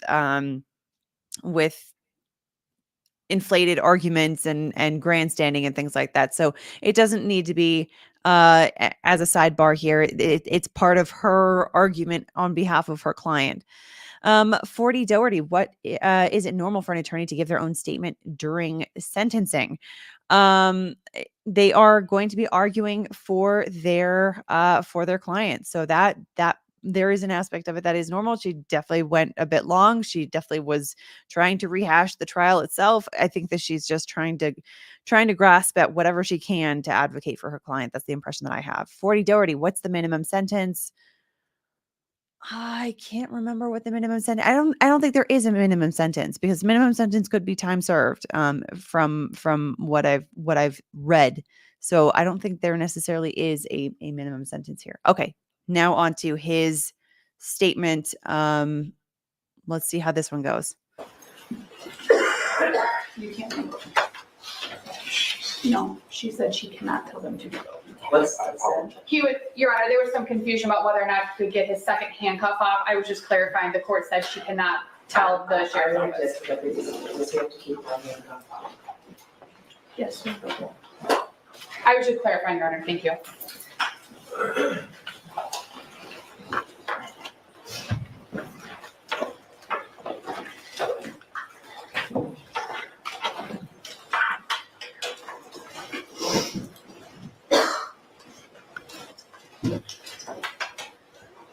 Before I address this court directly, I want to do something that I had never been able to do throughout this time until now.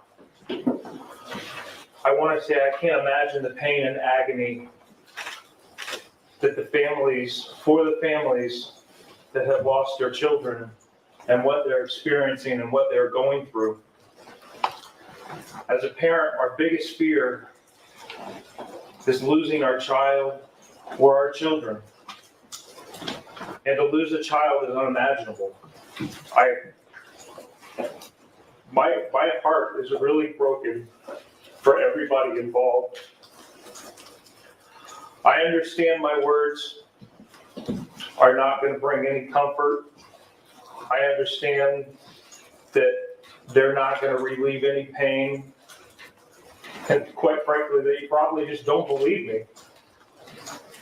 However, I really want the families of Madison Baldwin, Hannah St. Juliana, Kate Meyer, Mir, and Justin Schilling to know how truly sorry I am and how devastated I was when I heard what happened to them.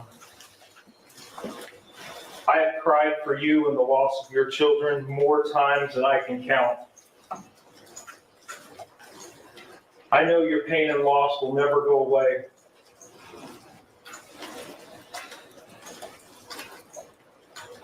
Part of you will be missing forever. But please know that I am truly very sorry. I am sorry for your loss as a result of what my son did. I cannot express how much I wish that I had known what was going on with him or what was going to happen.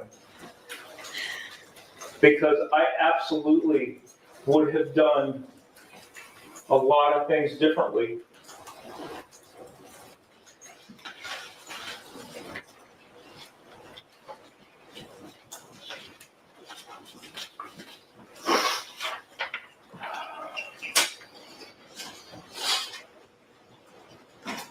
Again, my heart pours out to every single one of you. It really does. Judge Matthews, I'm not gonna overdo a lot of things that were already said. But I know the full amount of pressure that you have on you and the responsibility that has been placed on you throughout this case. Just interjecting real quick here, Joshua Marshall, remember he didn't write this himself. So he did actually write this himself. His attorney typed it up for him. That's what she clarified at the beginning of this. Not that she wrote it for him. That would have been inappropriate. But she said that she typed it up and on big font so that he could actually, read it. That's why he took his glasses off, is because the font is big enough for him to read without his glasses. Anyway, okay, that's just wanted to point that out. I have the utmost respect for you, and I'm simply going to ask that you sentence me in a fair and just way. Over my trial and heard the evidence that was presented against me. You know that what my son did, I was not aware of, or that he was planning it, or that he obtained access to the firearms in my house. There was absolutely no evidence that suggested that. As my attorney has told you, I've been on lockdown for 23 hours a day. I've not been able to speak to my son since November 30th. And I have not been able to speak with my wife since December 3rd. I know that I have experienced pales in compassion to what those families who've lost their children and countless other victims experience every day because of what my son did. I mean, they're but both. I want you to know I too grieve for everyone, as I have explained. For everyone that's been affected by what my son pled guilty to doing. And I'll continue to feel this pain for the rest of my life as well. If I could go back and change things, if I could go back and do things differently, and maybe none of us would be here today.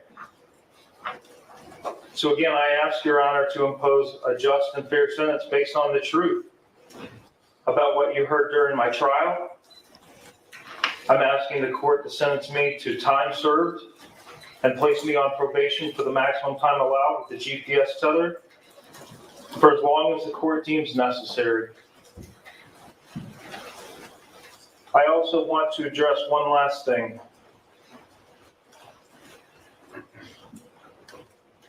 And that's to what Tate Mears' dad said. It is time that we all know the truth. We have been prohibited from telling the whole truth. The whole truth has not been told. And I'm with you, Mr. Meir. Oh, boy. I too want the truth. Uh-oh. Because you have not had it. You have not had the truth at all. The truth has not been presented to you. Thank you. I mean, Mr. Crumbley, are you wanting to speak? Go ahead. Thank you, Your Honor. Same. Thank you, Your Honor. I did submit a sentencing memorandum, Your Honor. I'm not going to belabor the points that I made in my memorandum, as I do believe that it was thorough. However, I do want to note for the court that, especially in statements that have been made about James, that he lacks remorse, that he doesn't feel bad, that he's trying to put off responsibility on everyone but himself, that he's allegedly made threats toward the elected prosecutor. Your Honor, in some of the same calls that the prosecution has tried to use and has quoted in their own sentencing memorandum and attached as exhibits to their memorandum, as I noted in my sentencing memorandum, Your Honor, James also said in those very same calls that he wished that he had known what his son was capable of. That if he had known, if he had been made aware of these things, if he had known that his son had obtained access to a firearm, then maybe he could have saved the 4 children's lives. That maybe he could have saved a lot more than that. Your Honor, there has never been a time that James Crumbley has not acknowledged what happened in this case. He has felt horrific grief for not only the families, but for the people who have been affected. He's grieved for himself, for his own child. And while that may not be something that is a popular statement to make, he's grieved for the child that he believed he had. Not the child who pled guilty, but the child that he believed he had on the morning of November 30th when he dropped his son off at school. James could not have predicted what his son was going to do that day. He couldn't have predicted because he didn't know that it was going to happen. As James said, Your Honor, you sat through the trial, Judge. You heard the evidence that was presented. You also know that there was no indication given in the evidence presented that James had knowledge of what his son was planning. That James didn't know that his son had been accessing that firearm unsupervised, or that he had access to the firearm unsupervised. Judge, you heard he knew how it was locked firearm up. was stored Not legally locked up, I should say. at the laws at the time, in November of 2021. That there may be differing opinions on whether or not that firearm was stored responsibly, Your Honor, but it was stored legally. It was stored unloaded. It was stored with the ammunition stored separately. Your Honor, James Crumbley did and made the decisions that he thought were right.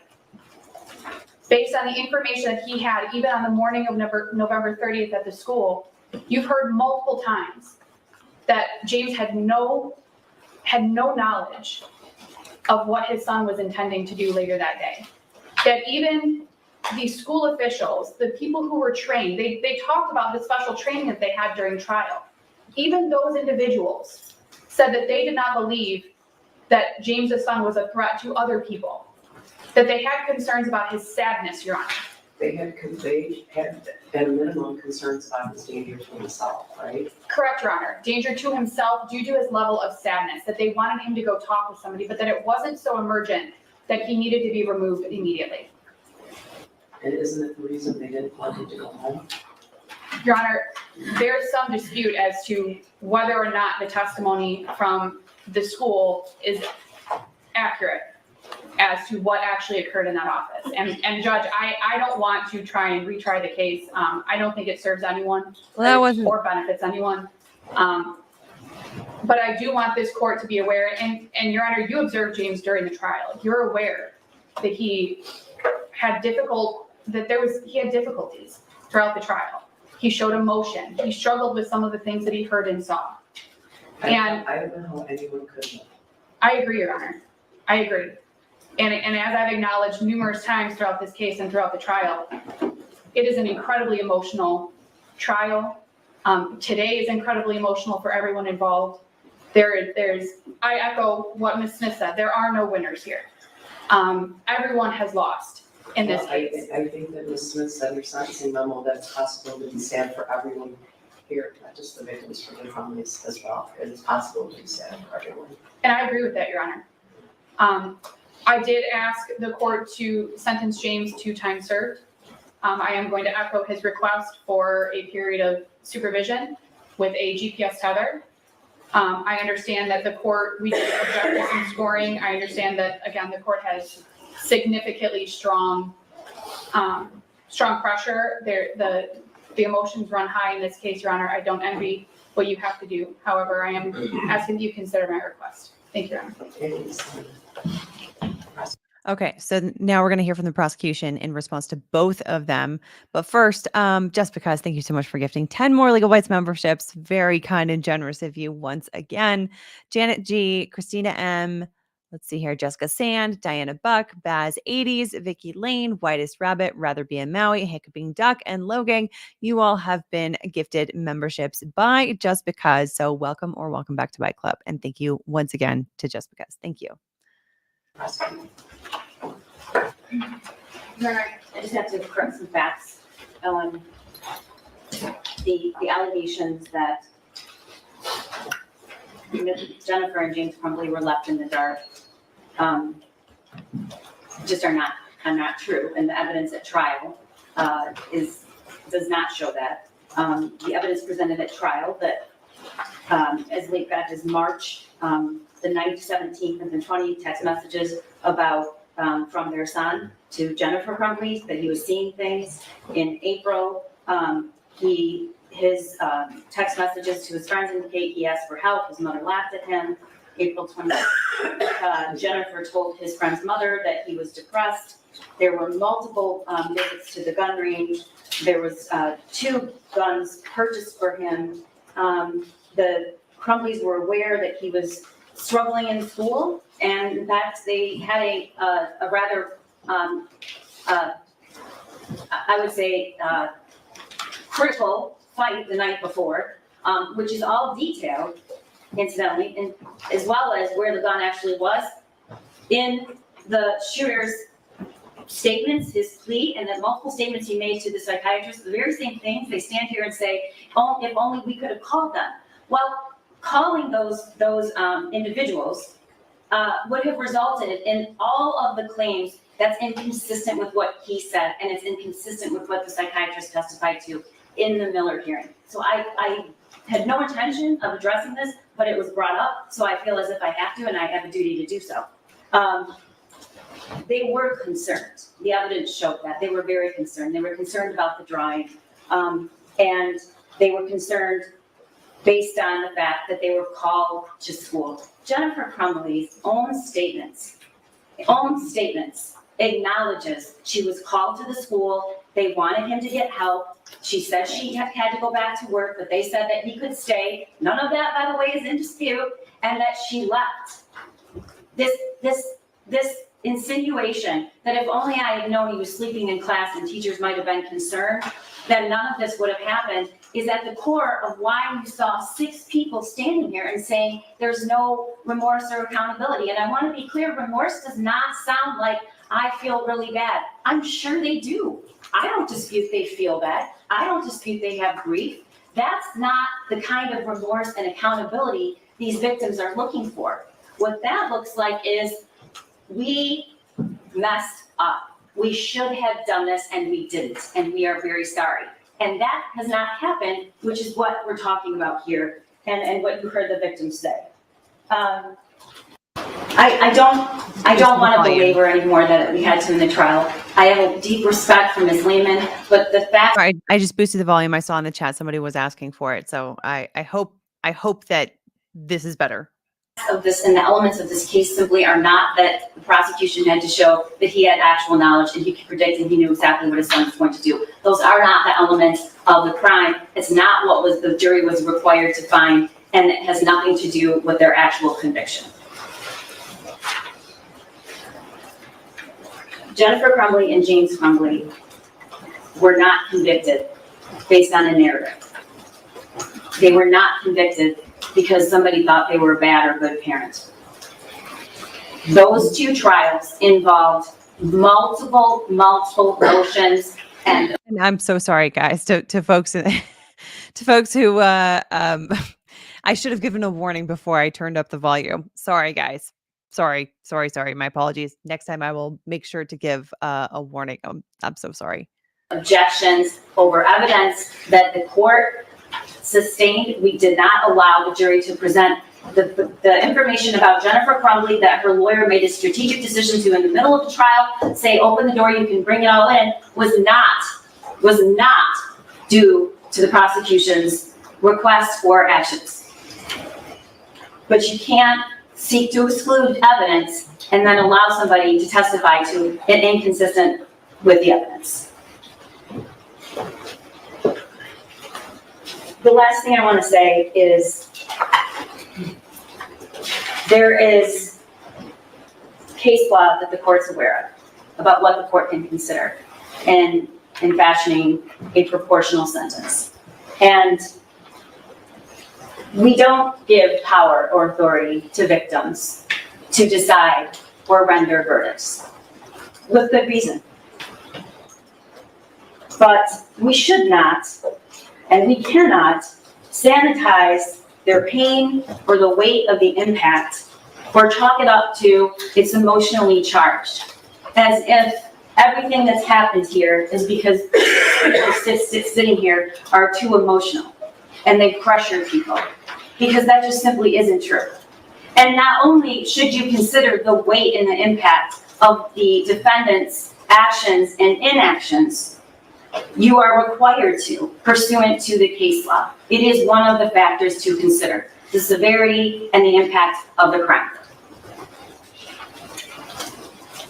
We've heard a lot about it's not what happened in the school.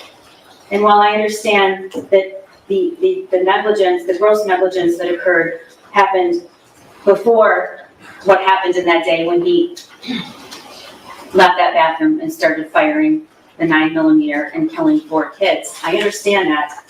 But it is absolutely about what James and Jennifer did and what they didn't do, and the gross negligence that caused those acts. This is what it looks like.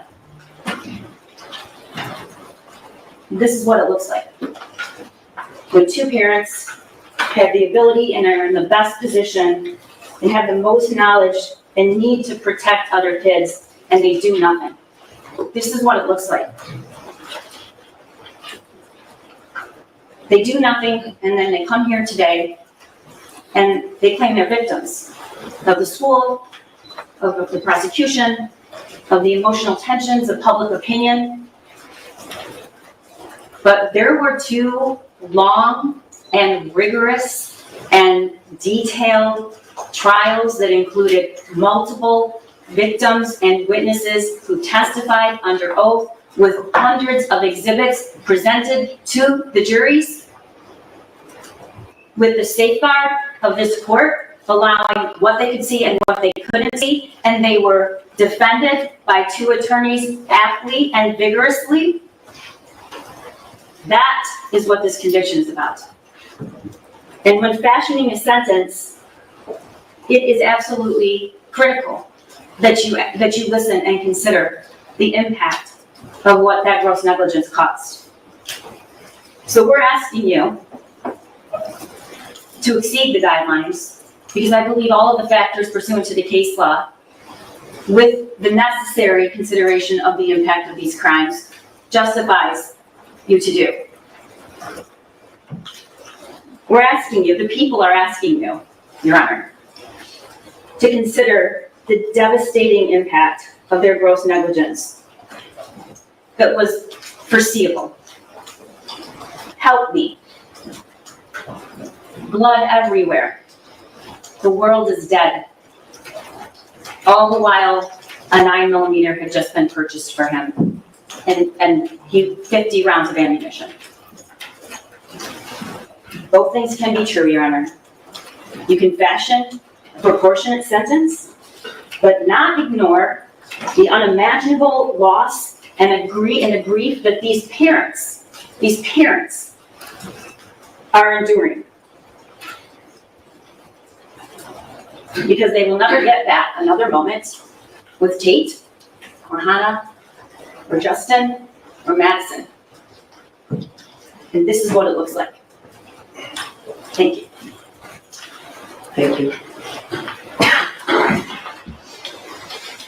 I guess I would like to say briefly to the families, considering your unutterable grief, it's completely understandable to hate everything associated with these proceedings. I spent both trials looking out at all the family members, and I wondered to myself, I was looking straight on at Mr. St. Juliana, whether or not he'll ever smile again. And that's very difficult. I'm very aware of my job in the situation, very aware of my job.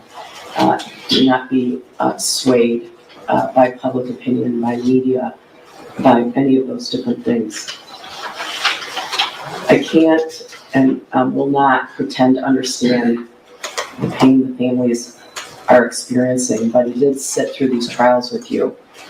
I saw what you saw, I heard what you heard, so I can and will offer my deepest and most sincere condolences for your unfathomable losses. It's as I just said, it's not my role, it's not the role of the court system to make an example of the defendants. However, it is a goal of sentencing to act as a deterrent. These charges are not jury edicts about gun ownership or keeping the gun in a private home. All of the jurors in both trials agreed that they understood that. Parenting is a complex job. Parenting practices around the world share the goals of ensuring health and safety, preparation for life as a productive adult, and transmission of cultural values. Parents are not expected to be psychic. But these convictions are not about poor parenting. These convictions confirm repeated acts or lack of acts that could have halted an oncoming runaway train. About repeatedly ignoring things that would make a reasonable person feel the hair on the back of their neck stand up. Opportunity knocked over and over again, louder and louder, and was ignored. No one answered, and these two people should have and sure didn't. Mr. Crumbley, it's clear to this court that because of you, there was unfettered access to a gun or guns, as well as ammunition in your home. You characterized yourself as a martyr and threatened the well-being of the prosecutor. Mrs. Crumbley, you glorified the use and possession of these weapons. Your attitude toward your son and his behaviors was dispassionate and apathetic. Your response to school staff after a 12-minute meeting was, "Are we done here?" During your trial, you announced that you wouldn't do anything different. I understand that might have been misinterpreted, but it did cut the victims deep. Because of both of your actions and inaction, among many, many other things, the world is missing out on a top college university will miss out on Tate's star quality football skills. I met Raina, who's wise beyond her years, and she's told us that among many, many other things, community will be denied Hannah's kindness, creativity, and sense of humor. Among many, many other things, the world will miss is Madison's kind and loving soul and the light that reflected her beauty both inside and out. Although a hero in death because of his organ donations that helped so many, we will never know where Justin, an excellent student with vast skills and interests, described as a mentor and a leader, would have left his giant imprint. The impact statements given here and the written statements provided to the court describe the cataclysmic impact the deaths of these children have had on their children. With regard To each defendant, this court has spent night and day thinking about this case, as you can imagine. I've prayed about this case, I've thought about this case, and I've considered the possibility for rehabilitation, the need to protect society, the penalty appropriate to the conduct and goal of deterring others from similar conduct. I have reviewed the pre-sentence investigation reports. I am, of course, sadly familiar with the facts and circumstances of these cases, as well as those surrounding each defendant. The advisory sentencing guidelines in this matter do not capture the catastrophic impact of the acts or inaction in these matters. The guidelines do not take into account the complete lack of insight both defendants have for their behavior to this very day. The guidelines do not account for the severity of the circumstances in this matter. The guidelines ignore the survivors, including shooting victims, Phoebe Arthur, Elijah Mueller, Riley Franz, Kylie Osage, John Asciutto, Molly Darnell, and Aiden Watson. They were deeply wounded, both physically and emotionally. In addition to the 7 wounded, each of the defendants' gross negligence has caused unimaginable suffering to hundreds of others as a result of what happened that day. Each act or inaction created a ripple effect. Therefore, an out-of-guidelines sentence is appropriate and proportional. The court uses the useful tool of the legislative guidelines, which embody the principles of proportionality, while also taking into account the nature of the offense and the background of each defendant. I believe that the following sentences would be in the best interest of justice and are reasonable and proportionate to the seriousness of the matter and the circumstances surrounding each defendant. With regard to Jennifer Crumbley, it is the sentence of this court, Ms. Crumbley, that you serve 10 to 15 years with the Michigan Department of Corrections. You will have credit for 858 days. State costs are $272. There's a crime victims' rights fee of $130. You and your agents may not have any contact with the families of Madison Baldwin, Tate Meir, Hannah St. Juliana, and Justin Schilling. I will issue another ruling with regard to contact with your son, the shooter. Excuse me.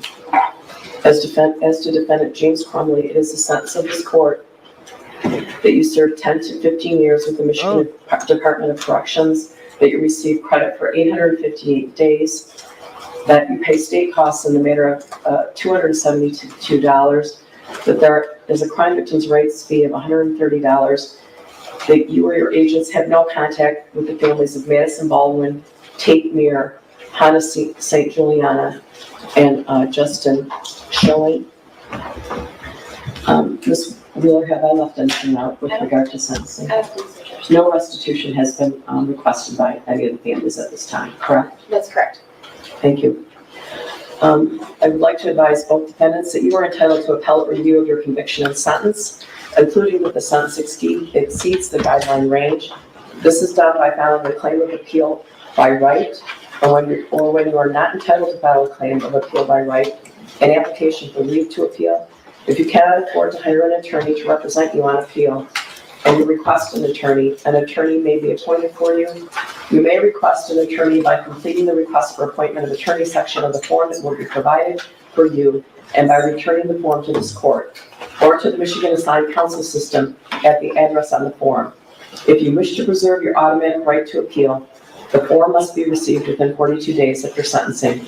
If you do not submit the form within 42 days from today, you may still file an application for leave to appeal if the form is received within 6 months after sentencing. Do each of the defendants acknowledge receipt of their appellate rights? James acknowledges receipt, Your Honor. He's completing the form as we speak. Your Honor, my client is as well. Would the court like the forms here, or would you prefer us to? It doesn't matter either way. Okay. Either way. Thank you. Thank you. I'm going to ask that everyone remain seated while the defendants are taken out of the courtroom. I think they're going to finish their. Mr. Crumbley is going to finish his form, Your Honor. We'll wait for that. Thank you, Your Honor. I would just ask that no one stand up. It makes the deputies nervous.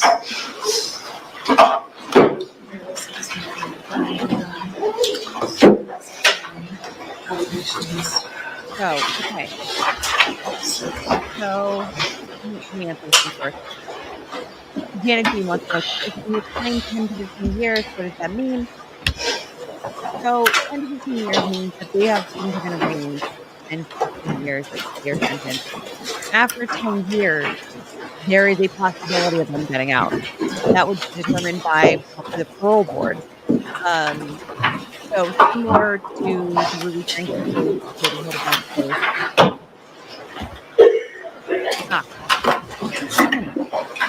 Wait a second.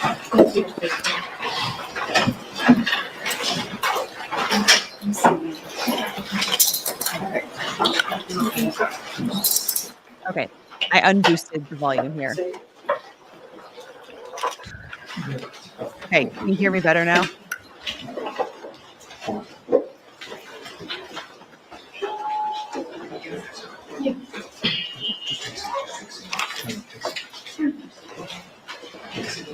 Sit down, please.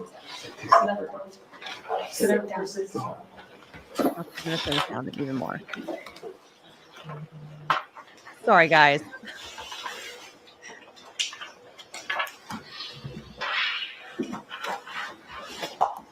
Alrighty. Yes, that courtroom noise got a bit loud. Okay.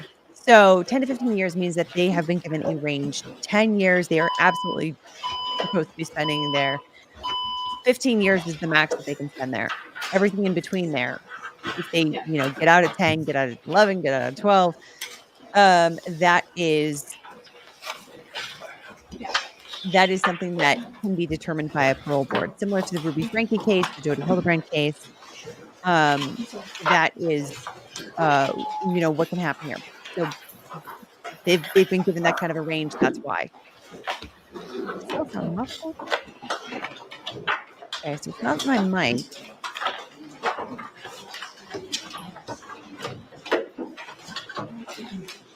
Let me turn them down again. Okay, so I think this is probably... All right, hang on one second. I think that's it. Okay. Anyway, so we'll take that off the screen. They might do some kind of a press conference or something, but I will answer some questions that I've gathered so far. And if there is a press conference if there's a press conference that comes up while I'm still live with you guys answering questions, that kind of thing, I will pull that on and we'll watch it together. But otherwise, let me answer these questions. And if that doesn't come up in the meantime, I'll shut things down and we can join another live stream at some other time. Baz 80s, question from the UK. So I have no idea. Was it legal for them to buy a gun for him? Was it bought and registered to him or to the parents? How does it work? So in the state of Michigan, so in the state of Michigan, if you're under 18, you are not allowed to own a gun. So this whole thing about them purchasing him a gun is actually illegal. It's called a straw purchase. It was technically registered, I think, in James Crumbley's name, and even when he was... And the testimony from the gun store employee was, this was James acting like he was buying this for himself. There was no indication that he was actually buying it for Ethan. However, of course, the social media posts and all that kind of stuff show that they fully intended to give it to him in that respect. So yeah, not legal in Michigan for sure. Also, Vicky with an I, how does it work legally if they are both in prison and they want to divorce? I mean, they can serve divorce papers on one another. They can still sign those documents. Divorces can happen from prison. But in terms of showing up to the hearings, most of the time those things will happen with attorneys in court, without their clients present anyway. So most hearings and whatnot. If they are required to show up at some point, they can always be scooted on into court for that purpose. Vicky with an I. Question: is there going to be a trial for the school or just a settlement? Well, so this is a trickier question because this is a public school that they are that we're talking about here. And so a public school is considered a part of the government. So when we are talking about suing the government, we automatically have to talk about something called sovereign immunity. You can't sue the government for anything unless the government has given you permission to sue them. It is one of those things it's in the Constitution. The founding fathers drafted that to protect the government in a lot of ways. So, unless there is an actual like statute that gives permission to sue the government for something, you can't. It'll get thrown out of court. So there is quite an issue with this case with suing the school because you would be suing the government. So I don't know that would be something that can even happen anyway, unless there is some sort of Michigan statute that I am unfamiliar with, which is possible. KM, do judges already have their sentencing made up going into this? I think most judges have. She had remarks that were printed up ahead of time, and I think that's common. I think that up to a certain point, but they can probably make some last minute edits, of course, if they have changed their mind about one thing or another. But I think that the overall message that she wanted to make, that was going to be something that she was going to have ahead of time. But some of the details here and there are likely variable. 40 Doherty, similar question. It seems like she already decided prior to today. Do you think they could have said anything to change her mind? I don't know. I think that there was a very heavy emphasis on, in her remarks on this being a deterrent, trying to deter this thing from happening again. And so I don't know. And a number of other factors as well that seem to suggest to me that she had really thought this over for a long time. And that, it wasn't even necessarily about, the level of guilt that they showed or accountability that they showed in their remarks and all that kind of stuff. I don't know. Maybe. Let's see here.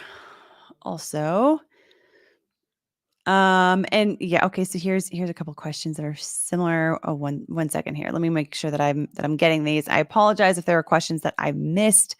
I try to get all of them. Eileen AB, would they be able to sue the teachers administration / employees? Similar to Sleepy Vapor's question, can an individual school personnel be criminally charged? Well, they would be sued in the capacity of their job as their employment. So they would be an agent of the school. So and when I was doing employment litigation, we did sue individuals in addition to companies for all kinds of usually like discrimination cases and retaliation cases and things like that. But you would be suing usually people within the capacity because they would be acting as the employee of their employer. So they're acting as an agent of their employer. So that's usually the capacity in which you would be suing someone. So it would still fall under the same umbrella as the government, even if we're talking about individuals here. Let's see here. Janet G. So going back to the beginning, are they not allowed to have contact at all with each other or with Ethan? The judge's ruling, I don't think she necessarily made a ruling on that. I don't know if that's going to be something that she decides later. I'm not sure, actually. Come to think of it, I don't think she made a ruling on that. But she was definitely asking the state, like, what's the legal basis for maintaining a no contact rule between the family, like among the family. That doesn't seem like what would be the reason for that. Okay. Uncivil law. Thank you. She didn't make a ruling. She held it in abeyance. Okay. So she's going to make a determination at some other point then. Thank you. And thanks for joining us, Kurt. I hope your stream went well. And okay, so I think, oh, wait a minute. I think I may have missed a question. Heather, here in the UK, there would be a public investigation into the school and actions of first responders. Is there anything like that in the US? Investigations can definitely happen for sure. I mean, wasn't there an investigation into the Uvalde shooting? I believe there was down in Texas, if I remember correctly. But yeah, I don't know if that's happened in this case, if there has been an investigation. So yeah, but I don't know. Okay, I think. Oh, here's another one that I missed. Swarley, is their appeal likely to go anywhere? Generally speaking, appeals are very difficult to win. Very, very difficult to win. So if you're a betting person, the default would be bet against the person who is appealing, because the likelihood of them winning is pretty low. They've got to. Appellate judges do not like to overturn a jury decision. There's a lot of trust and weight placed in our jury system. So unless something truly has been shown to have happened, the closest that I've seen something happen was the Murdoch case, where that one got really, really close. In my opinion, that one got really, really close to actually being being remanded for a new trial. Super close by the skin of their teeth. I think the state ended up keeping that one. In fact, I kind of felt like it maybe should have gone back because of the actions of the clerk of court in that case. So, but anyway, but it really has to be pretty damn egregious in order for an appeal to actually be successful in a case. Anyway, I think that's about it. I think that's everything. That's all I got. So far there's been, I don't see anything about any press conferences, which is fine. I'm sure there will be, but I think I'm going to end the stream because I think that's about it. It's been almost 4 hours with you guys. Thank you so much for joining me for this stream. Very emotional, very difficult. This whole case has been very difficult. So thank you so much for joining me. And thank you to folks who bought memberships for people who super chatted. Thank you to everyone who just for being here and for watching with me, and and also to those who engaged in the chat or engaged in comments. If you're watching on replay, thanks of course as always to the mods for making sure that people agree and disagree in ways that are helpful overall to the dialogue and the discourse in the chat and in the comments. So thank you so much, you guys, for all of that. And for helping to make this community as awesome as it is. I really love seeing the discourse that people that people engage in around these very difficult topics. So, all right, guys, thank you so much. And I have a video that's going to be coming out very, very soon about the Koberger hearing. So that's an upload. So keep your eyes peeled for that one. Members will have an earlier access to it than non-members. So those of you who have just been gifted memberships, you will have access very, very quickly. So, all right, guys, that about does it for me. I will see you guys in the next video. See you guys.